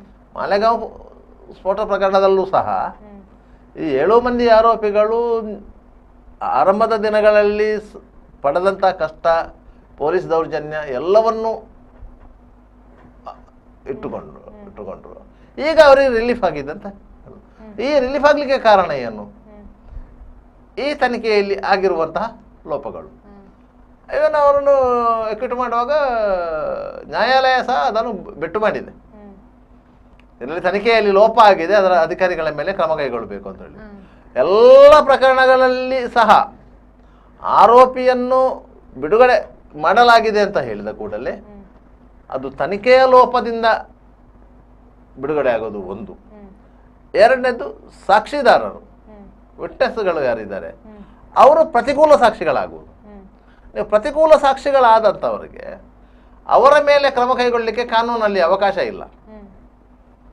ನ್ಯಾಯಾಲಯದಲ್ಲಿ ಒಬ್ಬ ಪ್ರತಿಕೂಲ ಸಾಕ್ಷಿ ಆದ ಅಂತ ಹೇಳಿದ ಕೂಡಲೇ ಅವರ ಮೇಲೆ ಕ್ರಮ ಕೈಗೊಳ್ಳಲಿಕ್ಕೆ ಕಾನೂನಲ್ಲಿ ಅವಕಾಶ ಇಲ್ಲ. ನ್ಯಾಯಾಲಯದಲ್ಲಿ ಸುಳ್ಳು ಹೇಳಿದ್ದಾರೆ ಅಂತ ಹೇಳಿ ಅವನ ಮೇಲೆ ಒಂದು 3 ತಿಂಗಳು ಶಿಕ್ಷೆ ಕೊಡುವಂಥ ಅಧಿಕಾರ ನ್ಯಾಯಾಲಯಗಳಿಗಿಲ್ಲ. ಆದ್ದರಿಂದ ಅವ ಹೇಳಿದ್ದನ್ನು ಒಪ್ಪಿಕೊಳ್ಳಲೇಬೇಕು. ಅವನ ಹೇಳ್ದ ನಾನು ಪೊಲೀಸ್ ಸ್ಟೇಷನಲ್ಲಿ ಸಿಗ್ನೇಚರ್ ಮಾಡಿದ್ದು ಅಂತೇಳಿ ಅದನ್ನು ನೀವು ಒಪ್ಪಿಕೊಳ್ಳಲೇಬೇಕು. ಸಾಮಾನ್ಯವಾಗಿ ಪೊಲೀಸರು ಎಲ್ಲ ಸಿಗ್ನೇಚರನ್ನು ಪೊಲೀಸ್ ಸ್ಟೇಷನಲ್ಲಿ ಹಾಕಿಸುವುದು ಅದು ಸಾಮಾನ್ಯ, ಇದು ಅದು ಗೊತ್ತಿರುವಂಥದ್ದು ಸತ್ಯ. ಆದರೆ ಸ್ಪಾಟ್ ಮಾಜಾರು ಮಾಡುವಾಗ ನೀವು ಸಾಕ್ಷಿ ಸಿಗ್ನೇಚರನ್ನು ಎಲ್ಲಿ ತಗೊಳ್ಬೇಕು? ಸ್ಪಾಟಲ್ಲಿ ತಗೊಳ್ಬೇಕು. ಅದನ್ನು ಮಾಡೋದೇ ಇಲ್ಲ ಪೊಲೀಸರು. ಯಾಕಂದರೆ ಸ್ಪಾಟಲ್ಲಿ ನಿಮಗೆ ಆ ಎಲ್ಲ ಪ್ರಕ್ರಿಯೆ ಮುಗಿಸಬೇಕಾದ್ರೆ 1 ದಿವಸ ಬೇಕಾಗ್ತದೆ. ಒಂದು UDR ಪ್ರಕರಣದಲ್ಲಿ, ಆತ್ಮಹತ್ಯೆ ಮಾಡಿಕೊಂಡಂಥ ಪ್ರಕರಣದಲ್ಲಿ ಹಾಸ್ಪಿಟಲಲ್ಲಿ ಶವ ಪಂಚನಾಮೆ ನಡೆಸಬೇಕು ಅಂತಾದರೆ, ಕಾನೂನುಬದ್ಧವಾಗಿ ಶವ ಪಂಚನಾಮೆ ನಡೆಸಬೇಕು ಅಂತಾದರೆ ಕನಿಷ್ಠ 4 ಗಂಟೆ ಬೇಕು. ಏನು ಶವ ಪಂಚನಾಮೆ ನಡೆಸಲಿಕ್ಕೆ ಕನಿಷ್ಠ 4 ಗಂಟೆ ಬೇಕು ಕನಿಷ್ಠ. ಮತ್ತು ಸ್ಲೋ ಬರೆಯೋನಾದರೆ 5 ಗಂಟೆ ಬೇಕು. 5 ಗಂಟೆ ನಂತರ ಅಷ್ಟೆಲ್ಲ ಮಾಡಿದ ಮೇಲೆ ಆತ ಡಾಕ್ಟ್ರಿಗೆ ರಿಕ್ವೆಷನ್ ಮಾಡಬೇಕು, ಬಂದು ಪೋಸ್ಟ್ಮಾರ್ಟಮ್ ಮಾಡಿ ಅಂತೇಳಿ. ಆಯ್ತಾ? ಅದ ನಂತರ ಡಾಕ್ಟ್ರು ಬರಬೇಕು, ಇಲ್ಲಿ ಪೋಸ್ಟ್ಮಾರ್ಟಮ್ ಮಾಡಬೇಕು. ಅದ ನಂತರ ಅವರು ಬಾಡಿ ಬಿಟ್ಟು ಕೊಡಬೇಕು. ಒಟ್ಟಿಗೆ ಪ್ರಕ್ರಿಯೆಗೆ ಎಷ್ಟು ಗಂಟೆ ಬೇಕು? 8 ಗಂಟೆ ಬೇಕು. ಆಯ್ತಾ? ಇಲ್ಲಿ ಯಾರಿಗೂ ಪುರುಸೊತ್ತಿಲ್ಲ. ಹೆಣ ತಂದು ಇಟ್ಟಿತ್ತು, ಅನ್ನ ಬೇಗ ಮುಗಿಪಿಲ್ಲ ಅಂತ. ಅವ ಏನಿಲ್ಲ, 4 ಮಂದಿ ಅಡ್ರೆಸ್ ಬರ್ಕೊಂಡ, ಡಾಕ್ಟ್ರಿಗೆ ರಿಕ್ವೆಷನ್ ಕೊಟ್ಟಾಯ್ತು. ಶವ ಪಂಚನಾಮೆ ಅಂತ ಅನ್ನು ಮಾಡುವುದೇ ಇಲ್ಲ. ಏನೋ ಯಾಕೆ ಮಾಡೋದಿಲ್ಲ ಅಂತ ಹೇಳಿದರೆ ಅವ್ರಿಗೆ ಡೌಟ್ ಇರುವುದಿಲ್ಲ ಅದರಲ್ಲಿ. ಇದು ಸುಸೈಡ್ ಇದು UDR ಇದರಲ್ಲಿ ಸಂಶಯ ಇಲ್ಲ. ಪಾರ್ಟಿಯವರು ಯಾರು ಅಬ್ಜೆಕ್ಷನ್ ಮಾಡ್ತಾ ಇಲ್ಲ ಅಂತೇಳಿ ಆ ರೀತಿ ಮಾಡ್ತಾರೆ. ಖಾಲಿ ಪೇಪರ್ಗಳಿಗೆ ಸಿಗ್ನೇಚರ್ ಮಾಡ್ತಾರೆ. ಡಾಕ್ಟ್ರು ಬರೋ ಮೊದಲು ಯಾರಲ್ಲಿ ಪೊಲೀಸ್ ಹೆಡ್ ಕಾನ್ಸ್ಟೇಬಲ್ ಇರ್ತಾರೆ, ಇಲ್ಲ ASI ಇರ್ತಾರೆ, ಇಲ್ಲ ಸಬ್ ಇನ್ಸ್ಪೆಕ್ಟರ್ ಇರ್ತಾರೆ, ಅವರು ಡೆಡ್ ಬಾಡಿ ಬಿಟ್ಟು ಕೊಡ್ತಾರೆ. ಗೊತ್ತಾ? ರಸೀದಿ ಮಾಡಿ ಸಂಬಂಧಿಕರಿಗೆ ಮೃತದೇಹವನ್ನು ಬಿಡಲಾಯಿತು. ಡಾಕ್ಟ್ರು ಪೋಸ್ಟ್ ಮಾರ್ಟಮ್ ಮಾಡಿ ಬರಬೇಕಷ್ಟೇ. ಮತ್ತೆ ಅವರು ಪೋಸ್ಟ್ ಮಾರ್ಟಮ್ ಮಾಡಿ ಡಾಕ್ಟ್ರು ಹೋಗ್ತಾರೆ, ಪೊಲೀಸರವರು ಅದಕ್ಕಿಂತ ಮೊದಲು ಹೋಗ್ತಾರೆ, ನಾವು ಹೆಣವನ್ನು ಇಟ್ಕೊಂಡು ಹೋಗ್ತೇವೆ. ಇಂತಹ ವ್ಯವಸ್ಥೆಗಳು ಆಗಿದೆ, ಆಗ್ತದೆ, ಇಲ್ಲಂತಲ್ಲ. ಜನರಿಗೆ ಏನು ಅವಸರ ಇದೆ, ಒಂದು ವ್ಯವಸ್ಥೆ ಇದೆ, ಅದಕ್ಕೆ ಅಧಿಕಾರಿಗಳು ಸಹ ಒಪ್ತಾರೆ, ಸ್ಪಂದಿಸುವುದಂತ ಒಪ್ತಾರೆ, ಆ ರೀತಿ ಆಗ್ತದೆ. ಸರಿ, ಇವಾಗ ಮಾಲೆಗಾಂವ್ ಬಾಂಬ್ ಸ್ಫೋಟ ಪ್ರಕರಣದಲ್ಲಿ ಈಗಾಗಲೇ 6 ಮಂದಿ ಮೃತಪಟ್ಟು 101 ಮಂದಿ ಗಾಯಗೊಂಡಿದ್ರು. ಈ ಘಟನೆಯಲ್ಲಿ ಮೃತಪಟ್ಟವರಿಗೆ ನ್ಯಾಯ ಯಾವಾಗ ಸಿಗುತ್ತೆ ಅಂತ ನೋಡಿ. ಮೃತಪಟ್ಟವರಿಗೆ ಸದ್ಯಕ್ಕೆ ಸಿಗುವುದು ಏನಂತ ಹೇಳಿದರೆ ತಲಾ 2 ಲಕ್ಷ ರೂಪಾಯಿ ಪರಿಹಾರ ಕೊಡ್ಬೇಕಂತ ಹೇಳಿದ್ದಾರೆ. 101 ಮಂದಿ ಗಾಯಗೊಂಡಿದ್ದವರಿಗೆ 50,000 ರೂಪಾಯಿ ಪರಿಹಾರ ಕೊಡ್ಬೇಕಂತ ಹೇಳಿದ್ದಾರೆ. ಅದನ್ನು ಸರ್ಕಾರ ಕೊಡಬೇಕು, ಏನು ಸರ್ಕಾರ ಕೊಡಬೇಕು. ಮತ್ತೆ ಈ ಪ್ರಕರಣದಲ್ಲಿ ಇನ್ನು ಸರ್ಕಾರ ಅಪೀಲ್ ಹೋಗುತ್ತೆ. ಎಪೀಲಲ್ಲಿ ಕೆಳಗಿನ ನ್ಯಾಯಾಲಯ ತಗೊಂಡಂತ ತೀರ್ಮಾನ ಸರಿಯಾ ತಪ್ಪಂತ ನೋಡ್ತದೆ. ಅದರ ನಂತರ ಆ ಎಪೀಲು ನಲ್ಲಿ ಪುನಃ ಒಂದು 4 ವರ್ಷ ಹೋಗ್ತದೆ. ಪುನಃ ಕೆಳಗಿನ ನ್ಯಾಯಾಲಯದ ತೀರ್ಪನ್ನು ಆ ಕೋರ್ಟ್ ಒಪ್ಪಿಕೊಂಡ್ರೆ ಮತ್ತೆ ಇವರು ನಿರಾಳರಾಗ್ತಾರೆ.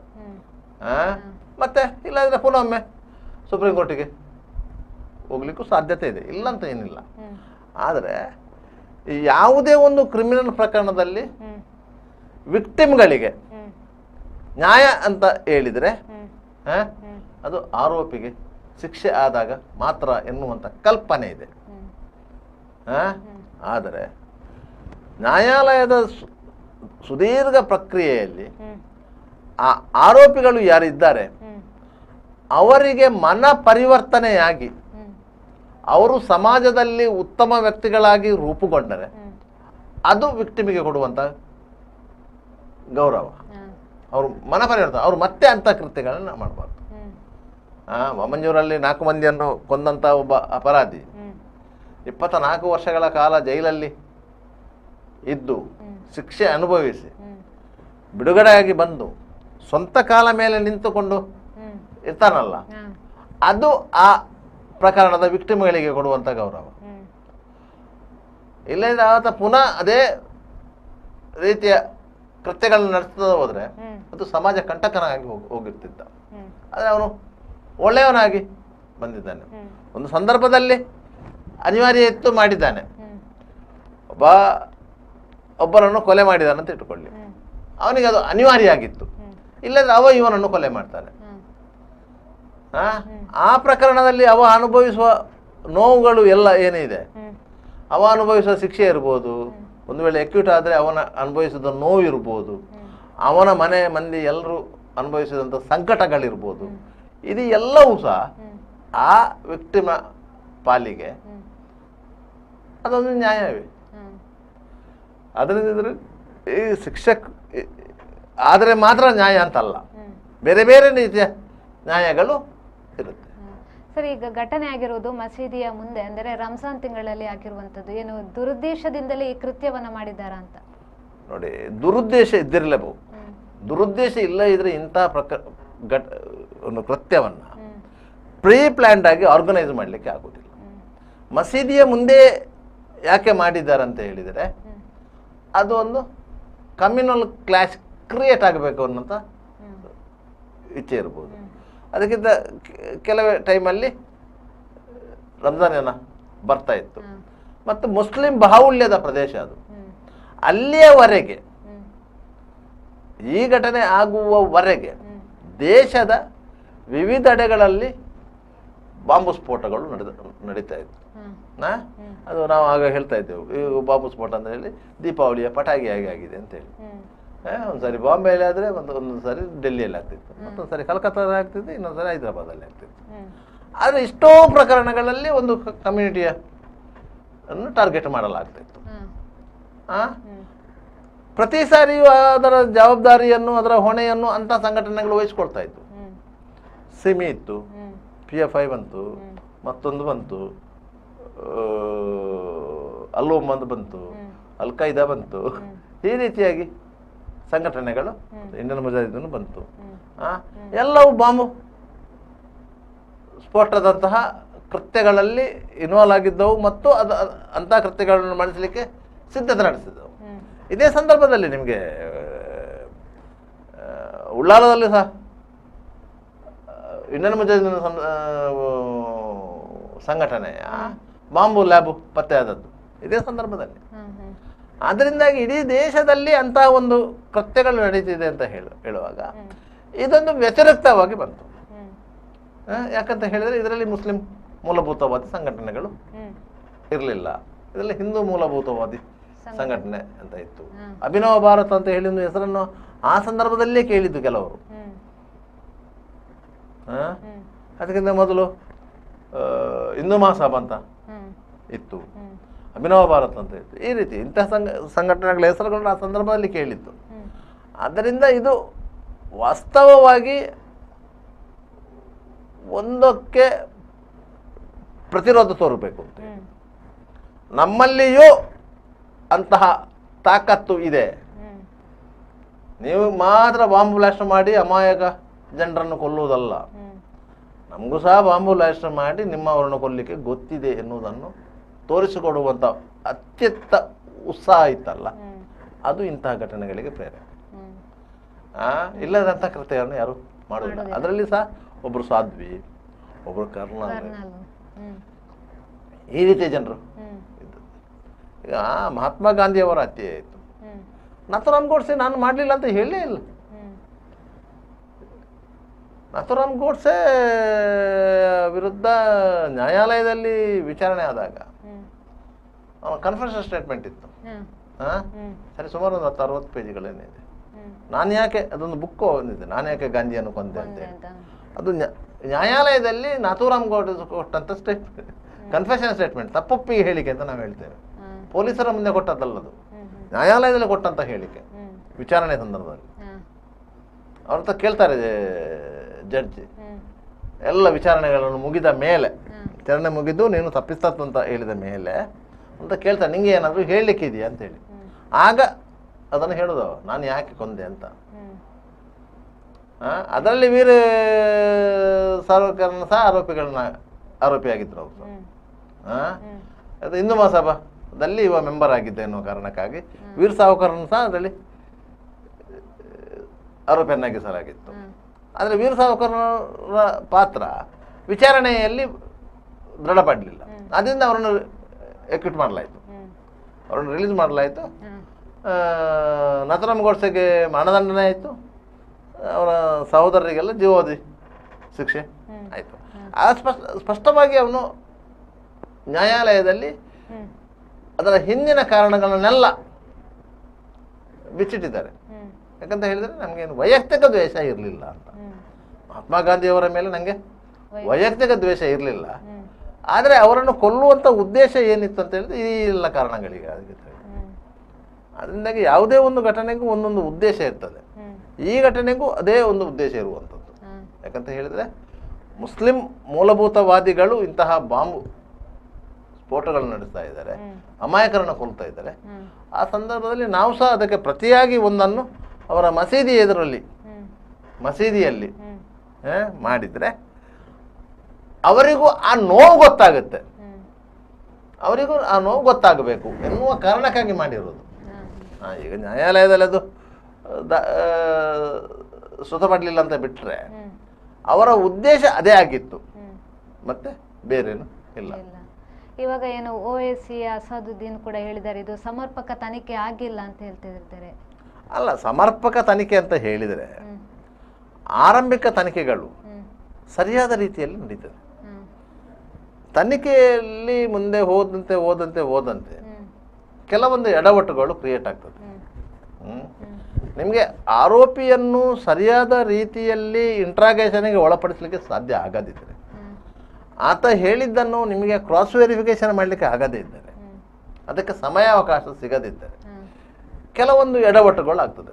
ಅಂಥ ಎಡವಟ್ಟುಗಳೇ ಇಂತಹ ಪ್ರಕರಣಗಳಲ್ಲಿ ಆರೋಪಿಯ ರಕ್ಷಣೆಗೆ ನಿಲ್ಲುವುದು. ಇದರಲ್ಲಿ ರಕ್ಷಣೆ ನಿಂತಿದ್ದು ಅಂಥ ಎಡವಟ್ಟುಗಳು.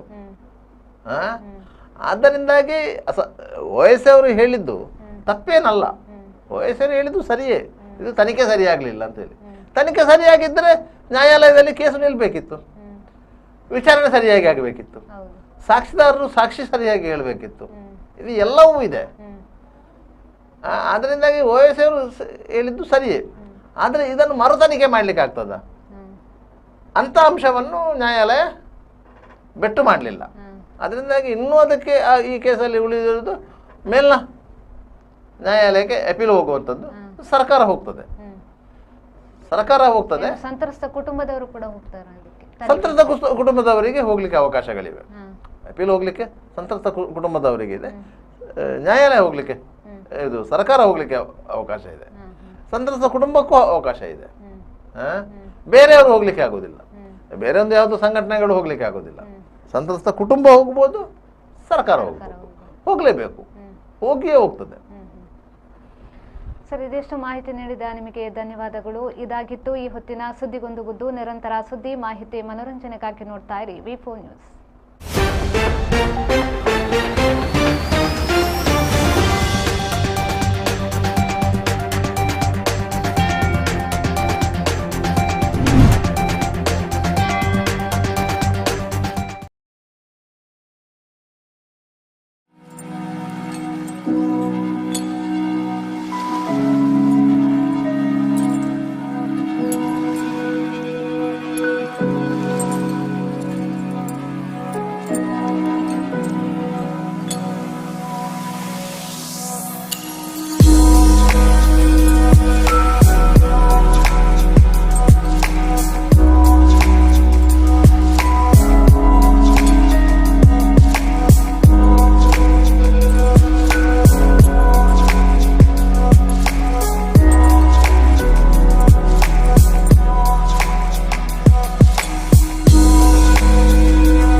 Park with ease at Ajanta Business Center with security access and convenience at your fingertips.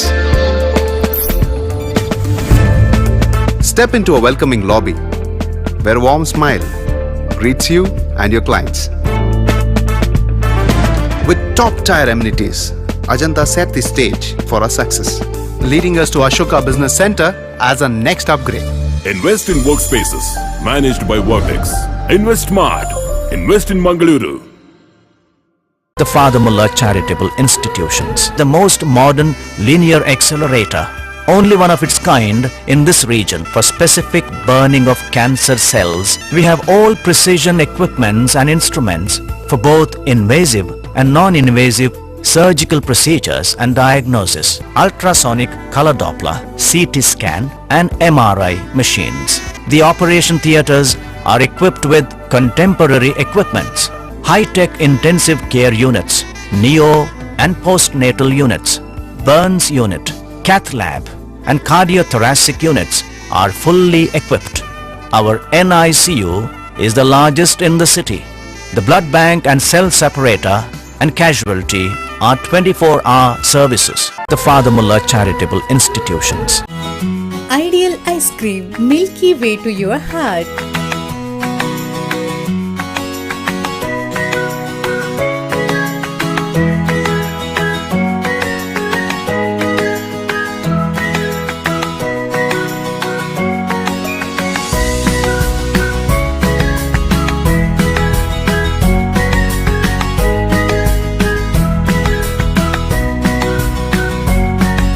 Embellished with a variety of fruits and flavored with rich crunch and chips. They treat your taste buds.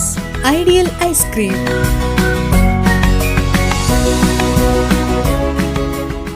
B. Devdas Ganpati Pai Enterprises. All kinds of quality and attractive material available at one place. Biggest showroom in Mangalore city. Admired by public at large. The showroom of your choice. B. Devdas Ganpati Pai Enterprises near New Chitra Talkies, Mangalore.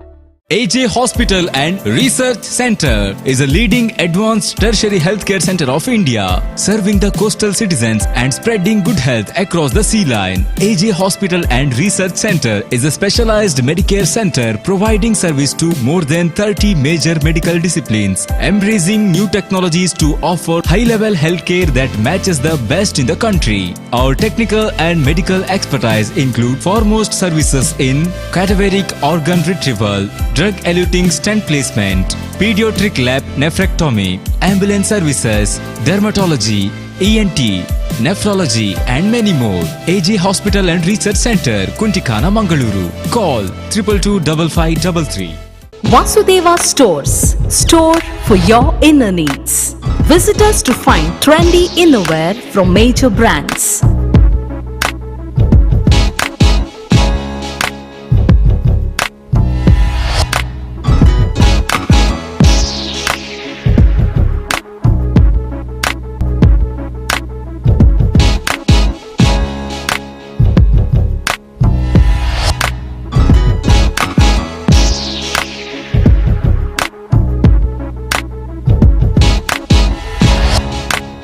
Visit Vasudeva Stores, ground floor, Ideal Towers near Sharavu Ganapati Temple, Mangaluru.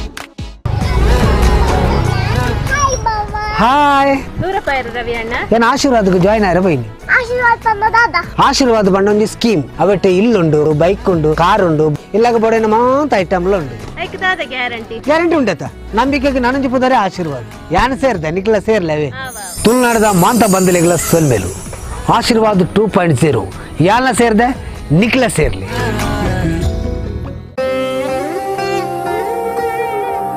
ಆಹಾ, shining ಆದ್ರೆ ಏನೋ missing.